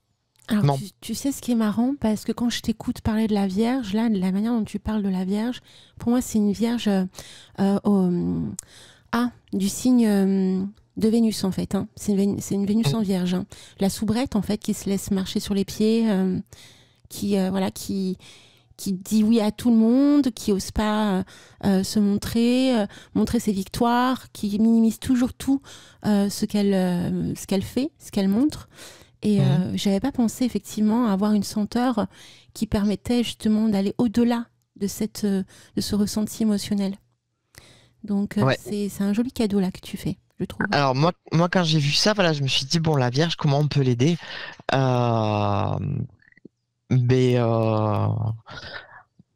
Avec ça, en fait, on peut peut-être l'aider à apprendre un petit peu, à s'affirmer un peu plus. Et pour ça, l'ilang ilang, c'est un peu super. Donc, l'ilang ilang, d'où ça vient? En fait, c'est une fleur qui est extrêmement présente dans la parfumerie. Mais alors vraiment, vraiment, vraiment, vraiment. Ceux qui ont déjà senti de l'huile essentielle d'ylang ylang savent de quoi je parle. Là, c'est hyper puissant, c'est hyper sensuel. C'est très capiteux comme odeur. Peut-être même parfois. Alors l'huile essentielle, c'est parfois même un peu fort, mais quand elle est diluée, c'est moins fort. Et on est vraiment dans ce côté sensuel, très vénusien, vraiment. Donc, il s'agit d'un petit arbre, hein, qui a le feuillage persistant, qui s'appelle Cananga odorata. Et donc, il doit son nom à ces fleurs jaunes qui sentent très fort. Et en philippin, ces fleurs, on les appelle alang alang, ce qui veut dire fleur des fleurs. Et du coup, ça a donné ylang ylang. Alors, il ne pousse pas du tout chez nous, hein, c'est pas possible, hein, il fait pas assez chaud. Il a besoin de beaucoup d'humidité, de beaucoup de soleil et beaucoup de chaleur. Ça pousse très très vite, hein, et les branches vont vers le sommet, donc du coup, on est vraiment sur une plante qui va chercher la lumière et la chaleur. Ça peut monter jusqu'à 30 mètres, cet arbre. Et ça vit à peu près 50 ans. Voilà. Et les fleurs arrivent dans la deuxième année de l'arbre. Voilà. Ça pousse à Madagascar, à Mayotte, dans les Comores aussi. Et l'essentiel de la production de cette fleur vient de Mayotte, en fait. La majorité des fleurs qu'on va trouver, dont on se sert pour faire l'huile, ça vient de Mayotte. On a un rendement qui est plutôt bon. Alors, ça t'avait fait halluciner quand on en a parlé en off, Alina. Donc, on a un rendement de 1%. C'est-à-dire qu'il faut 100 kg de fleurs pour avoir 1 kg d'huile essentielle. C'est plutôt pas mal. Parce qu'il y a certaines plantes qui ont des rendements en dessous du 0,01%. C'est quand même beaucoup. Ah, c'est clair. C'est clair. Ouais. On a une légende concernant l'ylang ylang et je l'ai trouvée très mignonne. Je la connaissais pas, c'est vraiment en faisant mes recherches. Donc, il y a très longtemps, aux Philippines, une petite fille naît et cette petite fille, elle est très belle. Du coup, les dieux des Philippines décident de nommer cette petite fille Ylang, qui, je vous rappelle, veut dire fleur. Mais elle est tellement belle et elle a l'air tellement fragile que les dieux interdisent à quiconque de toucher cet enfant, sous peine d'une énorme malédiction, évidemment. Et la petite fille grandit, le bébé grandit pour devenir une magnifique jeune fille. Et évidemment, ce qui doit arriver arriva, hein. Un homme tombe amoureux d'elle. Et alors, les choses vont bien, puisqu'elle aussi tombe amoureux de lui. Sauf que, il y a cet interdit. Et donc, le jeune homme, pour prouver son amour à cette jeune fille, sans pouvoir la toucher, va lui offrir des fleurs, les fleurs d'ylang ylang, et va dédier cet arbre pour elle. Et malheureusement, lorsque Ylang va attraper le premier bouquet de ces jolies fleurs jaunes, leurs doigts vont s'effleurer. Et Ylang va être transformé en Kananga odorata et va devenir les fleurs d'ylang ylang. Et le jeune homme sera triste et tous les jours, il va prendre soin de cet arbre merveilleux et en criant partout Ylang, Ylang, Ylang, où es-tu? Voilà. Donc un peu triste quand même cette histoire. Que d'émotions ce matin, que d'émotions. Hein. Alors après, c'est un peu une histoire typique, hein. On a quand même c'est quelque chose qui revient assez souvent. Enfin, quand j'ai lu cette histoire, moi j'ai pensé tout de suite à Daphne et Apollon, quoi. Enfin, c'est la même histoire en fait. Oui, c'est vrai, je confirme. Bien, notre huile essentielle d'ylang ylang. Qu'est-ce qu'elle fait cette huile essentielle? D'abord, elle donne un coup de boost aux organismes fatigués. Et ça, c'est son utilisation première. C'est un tonique, hein. Elle donne du peps. Elle donne du peps aussi pour les câlins. Hein, en cas d'asthénie, de baisse de libido, elle est tip top parce que c'est un aphrodisiaque hyper connu. Et là où c'est un peu étrange, c'est qu'elle est également hypotensive, c'est-à-dire qu'elle va faire baisser la tension et faire baisser le rythme cardiaque. Donc, toutes les personnes qui souffrent de tachycardie ou d'hypertension, un petit coup, on respire un petit coup cette huile-là, et hop, ça va mieux.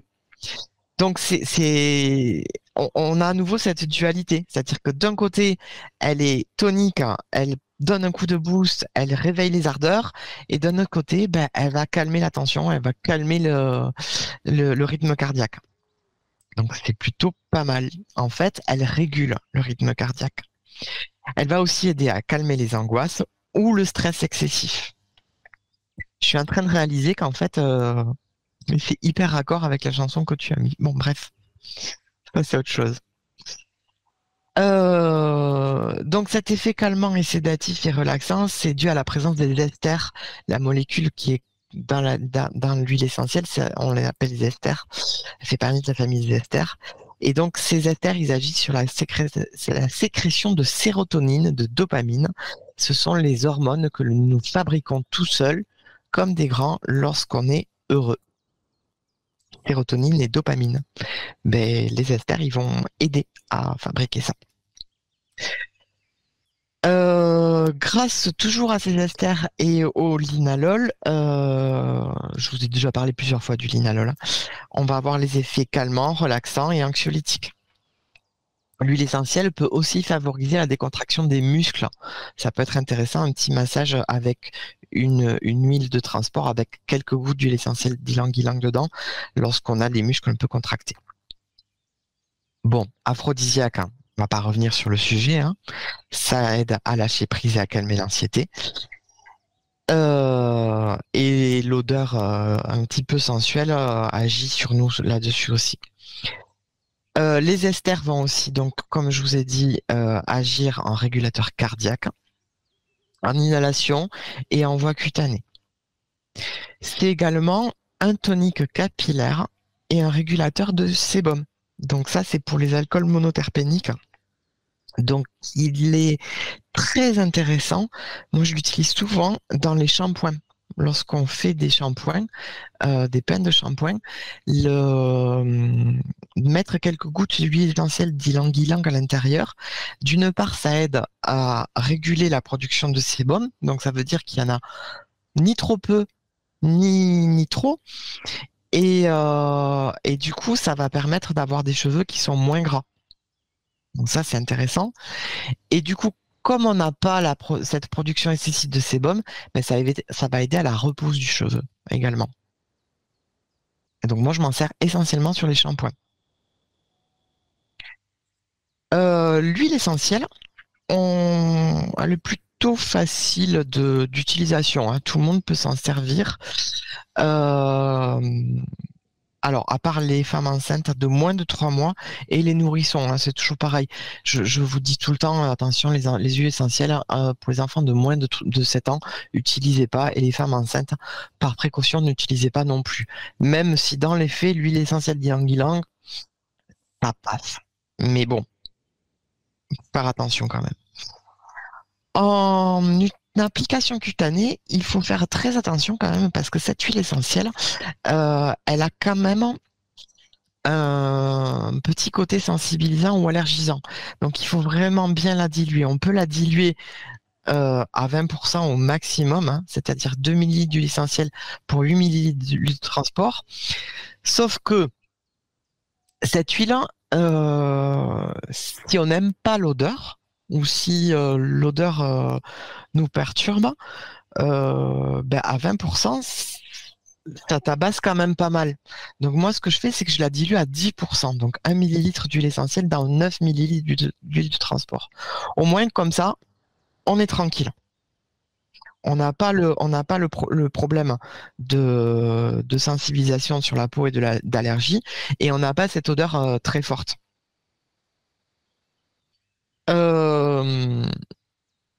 En diffusion, on peut y aller sans problème. Elle se prête très bien à la diffusion. J'ai lu, ça par contre je ne le savais pas du tout, qu'on peut également la consommer. Ceux qui connaissent l'huile essentielle d'ylang-ylang qui sentent l'odeur, c'est pas une odeur qu'on a envie de manger en fait. Donc je sais pas, mais a priori on peut. On pourrait la manger. On pourrait la mettre dans. J'ai lu des articles sur du sucre à l'ylang-ylang pour sucrer les yaourts. Moi, ça me viendrait pas à l'idée. Parce que c'est pas une odeur qui donne envie de manger.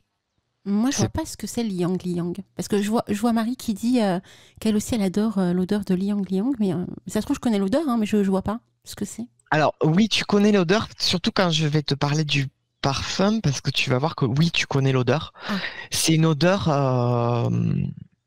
On est entre. Qu'est-ce que je pourrais te dire? Déjà, c'est une fleur. Hein, donc, on a vraiment un côté floral. Oui. On va être très proche de la vanille avec peut-être une pointe de réglisse. Tu vois, et puis c'est quelque chose de hyper entêtant. Si tu respires trop, moi je sais que ça me le fait. Si j'en respire trop d'ylang-ylang, je vais avoir mal à la tête. C'est très capiteux.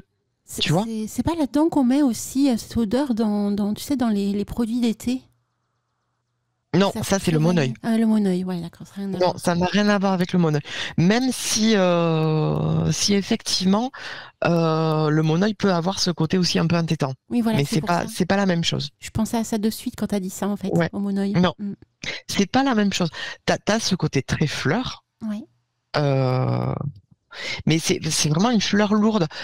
Comme la rose, tu vois. Oui. La rose, ça peut être très très fort aussi. C'est pas forcément subtil la rose. On est vraiment dans cette famille olfactive des odeurs de fleurs qui sont très agréables, mais qu'il faut savoir doser. Sinon, c'est trop.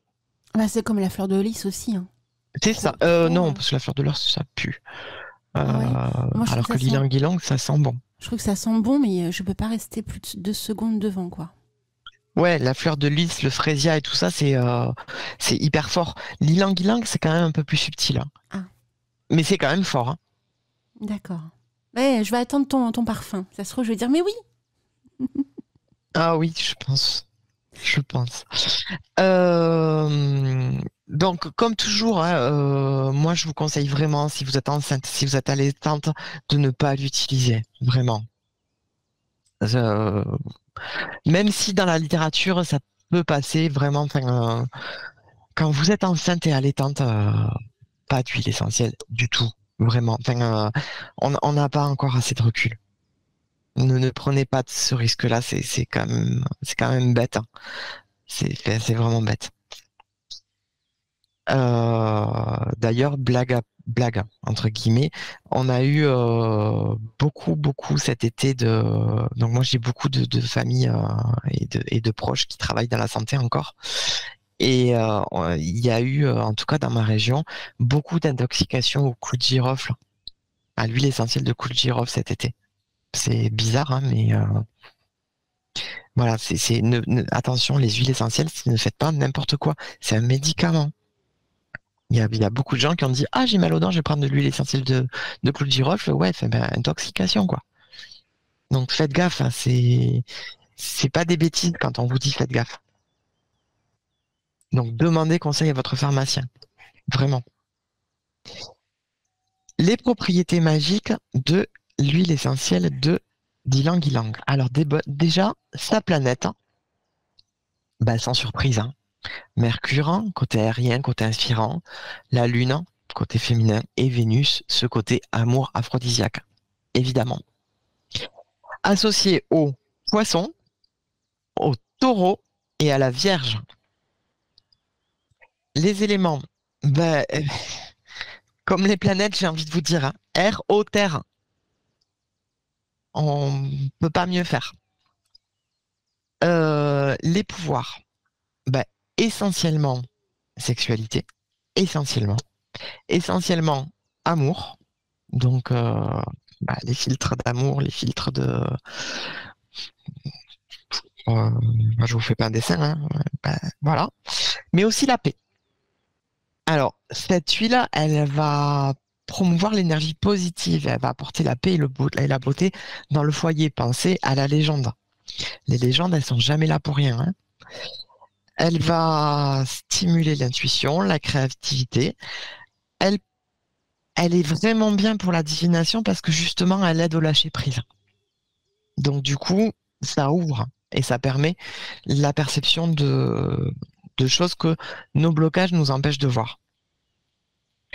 Le travail sur les rêves, pour la même raison, et la communication avec les esprits, mais parce que les esprits, ils aiment beaucoup, beaucoup, beaucoup. Ah, ça sent bon aussi. Hein. On va l'utiliser également pour les travaux qui visent l'équilibre, la détermination, la fertilité, la guérison et le foyer. Cette huile-là, elle va se montrer redoutable, hein, et c'est là que j'en viens à nos amis vierges. Elle est redoutable pour les périodes de transition puisqu'elle a un petit effet doudou. Donc elle va apporter le soutien au changement. Hein, quelque chose qui nous déstabilise parce qu'on a un changement. Hop, on sniffe un petit coup d'ylang-ylang, on est apaisé et on peut faire face au changement. Mimi qui veut un dessin.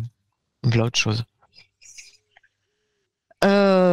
Comme je vous l'ai dit, c'est un excellent allié dans toutes les manœuvres de séduction, de confiance en soi dans la manière amoureuse et sensuelle.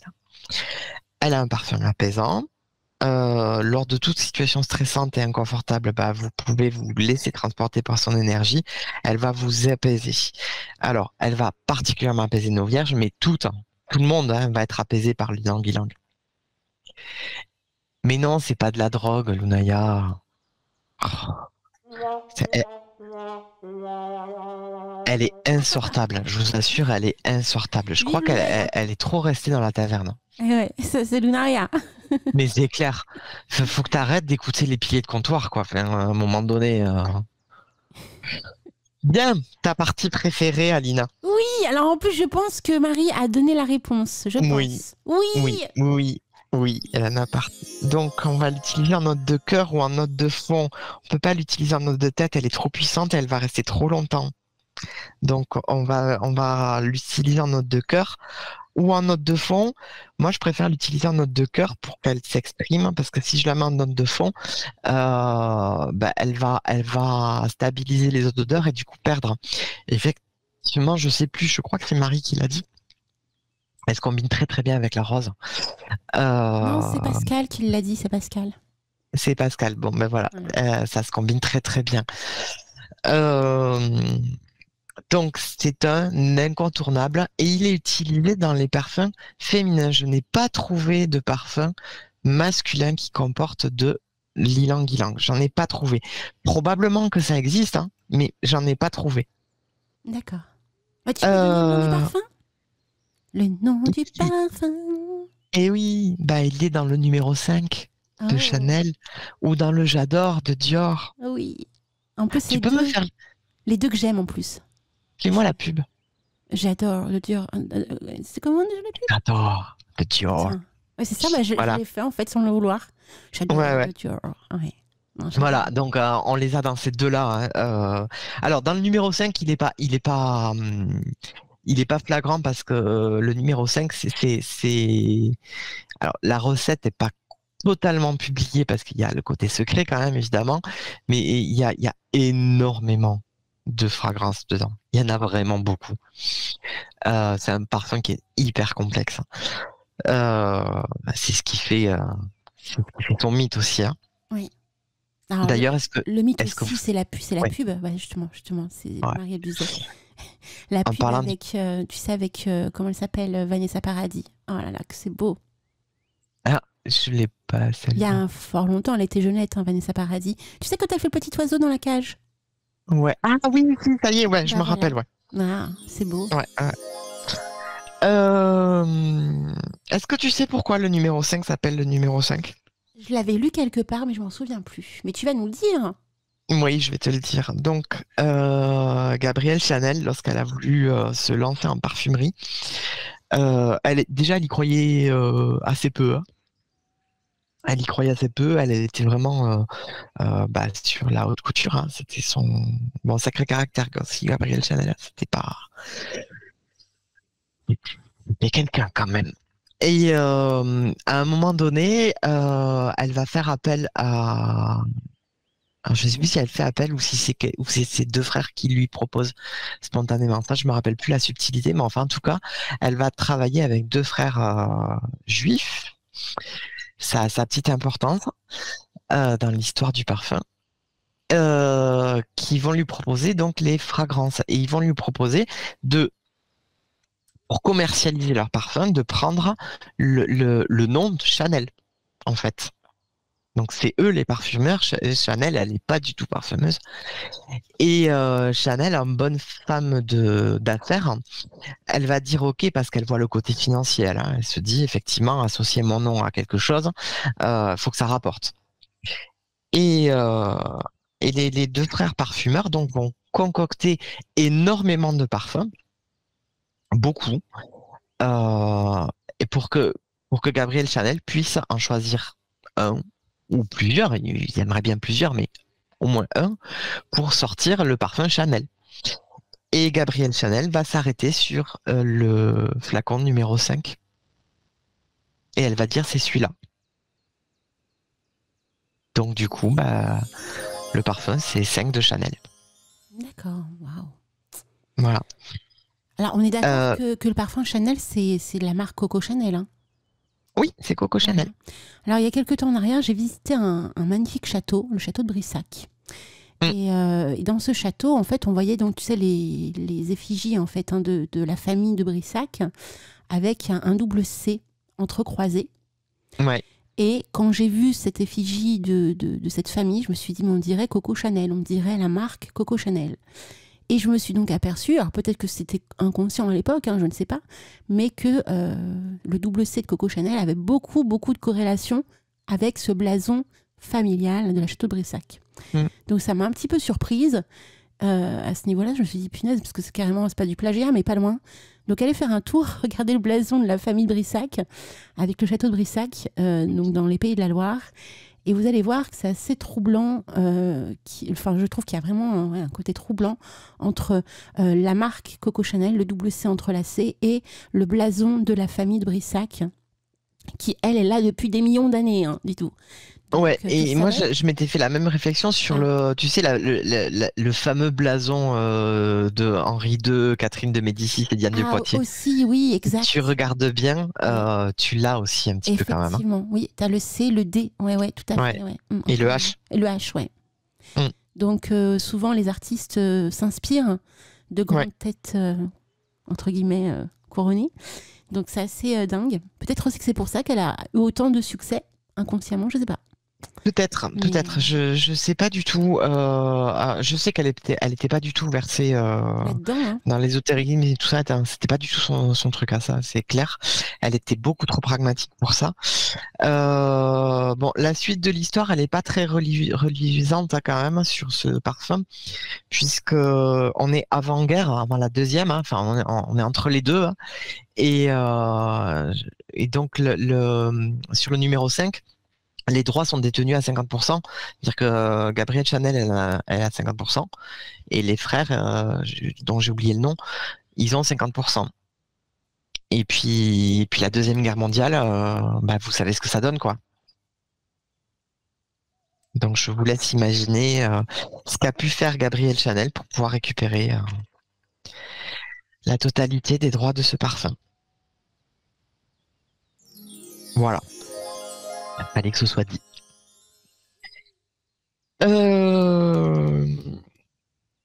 Donc, je vous disais concernant les parfums que je n'ai pas trouvé de référence masculine. Par contre, j'ai trouvé une référence d'un parfum mixte qui s'appelle Frangipani Flower de Joe Malone. De Joe Malone London, pardon. Je ne le connais pas du tout. Donc, je ne peux pas vous dire comment il est. Et j'ai pas eu le temps de passer... parfumerie du coin pour aller la sentir. Donc je le connais pas. Et mais quand on y réfléchit, c'est vrai que l'ylang ylang est tellement fleuri et capiteux que ça s'accorde assez peu au parfum masculin moderne quand même. À l'heure actuelle, les parfums masculins modernes, on va être sur des notes boisées, des notes animales, des notes marines. Très peu de notes fleuries en fait. On a vraiment gardé, ou alors quelques fleurs, mais on va garder les fleurs pour les dames. Voilà. Voilà. Moi j'ai terminé. Replay, ça s'est passé sur Radio Antasia. Radio Antasia. Eh bien, écoute, c'est pile poil midi en plus. Alors, ça tombe super bien, mon très cher Zillion, vraiment. Waouh! C'était magique. Hein. Donc, en fait, la question qu'on se posait sur le chat, je sais pas si tu regardes un petit peu, hein, ça papote pas mal. Avec Lunaya, on se demandait en fait si tu allais faire ça pour toutes les chroniques de cette saison, savoir effectivement mettre en relation avec un signe et montrer effectivement une huile essentielle qui pourrait aider ce signe à dépasser toute l'énergie et la personnalité du signe. Oui. Bah, d'ailleurs, Lunaya, il s'excite sur le WhatsApp, là, je sais pas, elle m'envoie plein de trucs, je ne sais pas ce que c'est. C'est l'objectif essentiel de cette saison, effectivement. Ça va être présenter une huile qui va pouvoir, en tout cas, s'accorder avec le signe. Donc, ça peut être l'aider, ça peut être le soutenir, ça peut être tout simplement lui correspondre complètement. Donc, pas forcément l'aider, mais être l'huile essentielle de ce signe-là. Alors pourquoi je pars un petit peu dans toutes ces directions? Mais parce que j'ai quand même traité pas mal d'huiles essentielles déjà, et je veux pas faire de redites. Donc parfois je vais devoir faire des choix. Par exemple, je sais plus sur mes recherches quel signe était accordé parfaitement aux lavandes. Tu comprends bien que je vais pas vous reparler des lavandes. Ah bah oui, et oui. Ça n'a pas de sens. C'est clair, je comprends.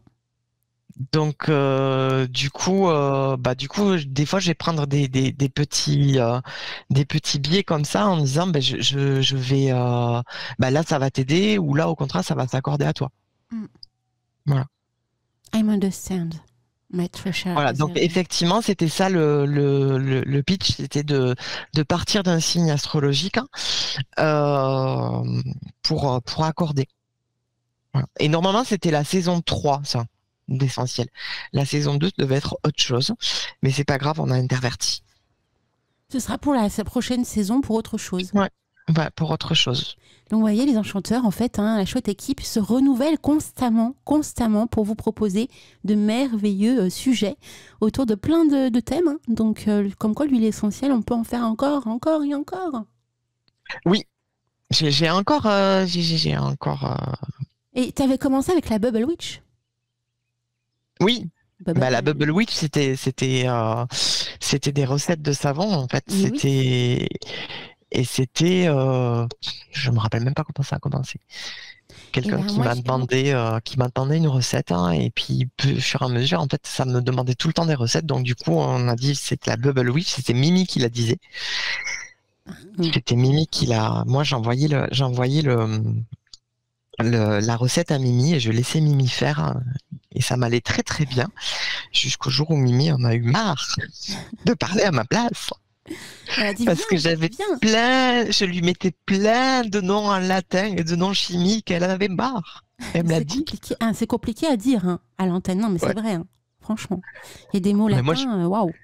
Je me régalais d'entendre Mimi dire autre chose que Bredelleux.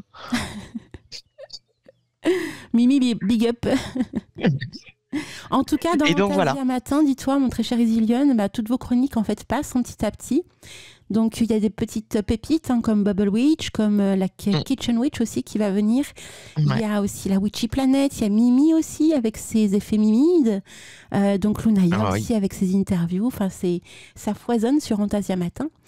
Et en plus, demain matin, dans Fantasia Matin, on va ouvrir les portes à Mabon. On va un petit peu comprendre ce qu'est Mabon. Donc ça va être aussi que du bonheur. Ouais. Donc voilà comment s'achève cette émission de cette matinée, mes très chers enchanteurs. C'était merveilleux, mon très cher Isilionne. Oui. Ouais, j'ai juste 2 choses à rajouter. Alors pour l'instant, c'est pas tout à fait prêt, donc les tipeurs, vous les aurez pas tout de suite, mais sur Tipeee, vous aurez un petit add-on à ma chronique à chaque fois, que pour vous en fait, en audio. Donc que pour les tipeurs, un tout petit add-on, une toute petite recette supplémentaire, c'est ce mois-ci liée à la Vierge. Waouh, donc c'est un cadeau supplémentaire que tu offres aux tipeurs. Voilà, c'est ça. Donc que pour les tipeurs. Pour que les enchanteurs... Donc pour l'instant, c'est pas encore prêt, mais ça va arriver. Pour que les enchanteurs puissent un petit peu comprendre, en fait, on a ouvert une page Tipeee depuis quelques jours. Donc, on remercie grandement. On vient encore de recevoir un don là ce matin. Donc, un énorme merci à toi, Pascal, pour le don. Tu es adorable. Et donc, oui, donc on a ouvert un compte Tipeee, une page Tipeee. Ça permet effectivement de vous donner un petit don et en contrepartie, vous avez des cadeaux. Et les cadeaux, c'est les audios en intégrale de nos émissions puisque maintenant, on ne rediffuse plus, on ne met plus en replay vidéo l'intégralité des émissions sauf le Réveil des Enchanteurs. C'est la seule émission qui est en intégralité. Sinon, les chroniques, oui, les chroniques sont toujours disponibles, on est d'accord. Mais les émissions, dans leur intégralité, vous ne les avez plus en replay podcast sur notre chaîne YouTube. Donc, si effectivement, vous voulez avoir l'émission dans son intégralité, soit vous l'écoutez pendant la rediffusion et on la rediffuse toute la semaine d'après, le mercredi, jeudi et vendredi.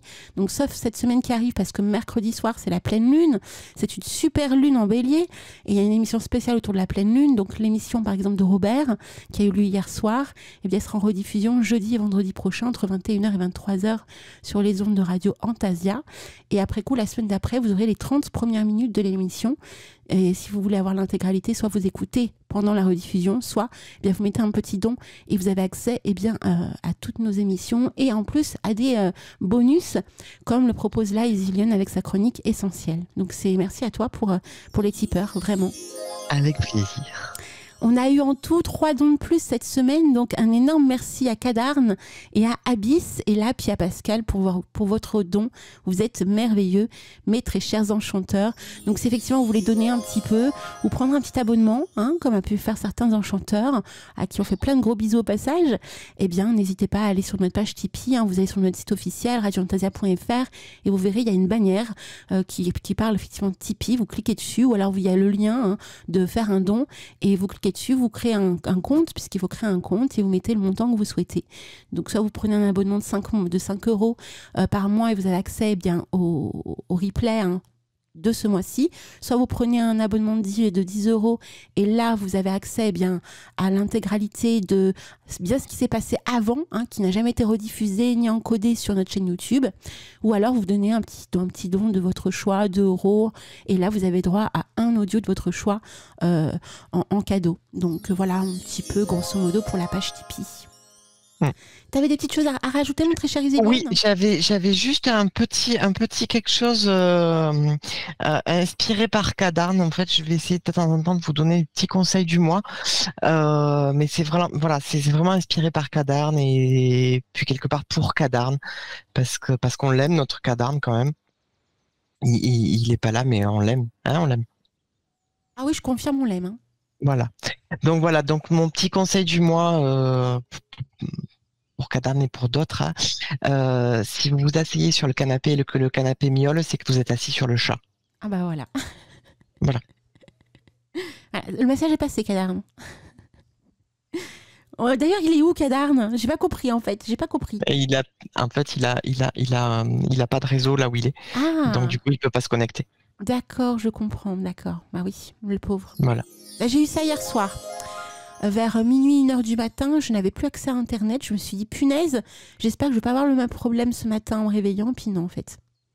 Donc, comme on est dans le même coin avec Cadarn, peut-être qu'il y a un lien au niveau des réseaux en ce moment. Wi-Fi. Il n'a pas de Wi-Fi, d'accord. Ouais. Il a un réseau, mais c'est ce qu'il a marqué, qu'il avait un réseau digne des années 90. Ouais. Je crois que c'est ça qu'il a dit. Yeah. Alors, mais il écoute par contre. On l'embrasse bien fort, notre très cher ami Cadarn. Oui. Alors, on n'oublie pas ce soir, vous le savez, il y a rediffusion bien sûr de cette émission entre 16h et 18h aujourd'hui. On n'oublie pas ce soir, il y a Croisière Folk avec Eric Cooper entre 20h et 21h. Autre élément et pas des moindres, ce soir, c'est les contes enchantés d'Antasia. Avec les entretiens secrets, vous allez découvrir le conte de la mandragore. Donc attention, ce n'est pas une émission conçue pour les enfants, c'est vraiment pour les adultes. Donc ne laissez pas les enfants à proximité de ce conte parce qu'il va y avoir des choses très spécifique autour de la mandragore. Vous savez, la mandragore est quand même une plante très particulière, avec une histoire très riche en légendes, en mythes. Et donc, ce conte va vraiment ouvrir les portes autour de tout ça. Donc, pas d'enfants pour l'émission de ce soir. Et donc, cette émission de ce soir sera en rediffusion demain soir et mardi soir. entre 21h et 23h. Mercredi soir, spécial pleine lune. Et là, on va ouvrir les portes au champ des possibles. Il y aura Valérie de Demoiselle Étrange aussi qui va participer à cette émission. Il y aura Alexandra et plein d'autres surprises en perspective pour pouvoir vous connecter à cette pleine lune qui est quand même une super lune en bélier, mon très cher Isélion. Hein.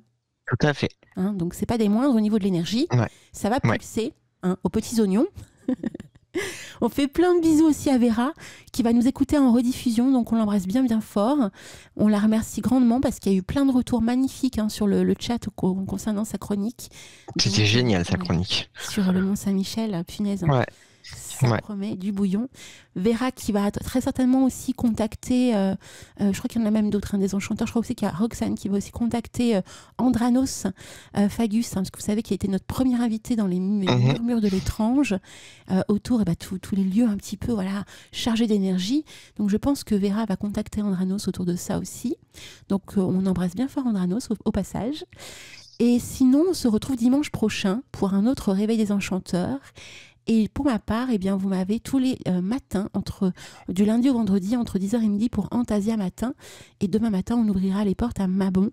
On va un petit peu dépoussiérer Mabon et un petit peu expliquer le champ des possibles avec Mabon. Ce qu'est Mabon, c'est quoi Mabon Petite préparation, puisque à la fin de la semaine, on est sur Mabon, là. On n'oublie pas. Oui. T'as prévu quelque chose ? Alors, très vite fait. Très très très vite fait parce que en fait quand Mabon arrive, moi je suis déjà en mood ouais c'est bientôt Halloween. Oui je comprends. Donc du coup en fait c'est vrai que Mabon, c'est pas que je le squeeze un peu mais je suis déjà dans le mood Halloween en fait. Ah oui, je crois qu'on est quand même quelques-uns à l'être. Moi je te confirme. Là depuis cette semaine parce qu'il a commencé à faire froid. Et on voit bien dehors l'énergie de la nature qui oriente tout ça. Donc je comprends. Ouais. Même chez moi dans le sud de la France, là il fait froid, on avait un petit 10 ce matin. Nous on n'est pas habitués à ça. Ah bah oui, mais nous 10 c'est que du bonheur, tu peux demander à Mule. Bah ouais, mais nous non, on n'est pas habitués, donc on est tous là en mode mais non, il va falloir que je mette un pull, mais non. Eh oui, puis avant que je vous laisse, Torque m'a transmis un message important concernant le mois de joyeux. Vous vous rendez compte, j'allais partir sans en parler quand même. Donc le mois de joyeux, vous savez, donc c'est un lieu où on peut manger, on peut faire plein de trucs là-bas. Il y a des soirées qui sont prévues. Et donc forcément, le mois de joyeux prévoit un spécial Samhain, le nouvel an des sorcières, pour le samedi 9 novembre. Donc si vous êtes à côté de Montchauvet en Normandie, bien n'hésitez pas à aller faire un tour. Il y a buffet, cocktail, cartes, surprises pendant toute la soirée. L'entrée est de 25 €. Et si jamais vous voulez avoir plus d'informations, voici le téléphone. Donc 02 31 68 61 00. Voilà, le moine joyeux à Montchauvet en Normandie. Donc allez faire un petit coucou à cette super restaurant, café, petit salon de thé. C'est vraiment magnifique. J'y suis allée il y a quelques temps en arrière. J'ai découvert ce lieu magnifique grâce à Torque et on lui fait plein de bisous à Torque au passage. Mais c'est ce que j'allais dire, c'est qu'en plus si vous avez de la chance, vous aurez Torque là-bas. Parce que j'ai cru comprendre qu'il y était vraiment beaucoup. Oui, je confirme. Moi ayant été là-bas, au mois de joyeux, je peux vous dire oui, il y est. Et puis il fait plein de trucs sympas aussi, des conférences sur plein de sujets. Donc n'hésitez pas à contacter le mois de joyeux pour savoir un petit peu ce qu'il prévoit ou si vous voulez réserver votre soirée, dans ce merveilleux endroit qu'est le moine joyeux. Et puis surtout, si vous y êtes là-bas et qu'il y a Torque, n'hésitez pas à aller le voir. Il est hyper abordable, il vous mordra pas. Je confirme, il est hyper abordable. C'est un clair. rayon de soleil. Ah non, sans rire. Ah ouais. Et il y a Mimi aussi qui a partagé c'était hier je crois ou avant-hier, une superbe information, le Festival des sorcières à Bouxwiller. Alors je suppose que c'est dans le 67, je suppose que c'est du côté de l'Alsace. Bouxwiller, je ne connais pas Bouxwiller. Oh vu le nom, oui, ça doit être là-bas. Je pense que c'est en Alsace. Oui. Et donc, les 28 et 29 septembre prochains, donc dans quelques jours, mes amis, dans une petite dizaine de jours, il y a le Festival des sorcières. Donc, marché médiéval, des animations, de la musique à gogo et surtout de quoi manger.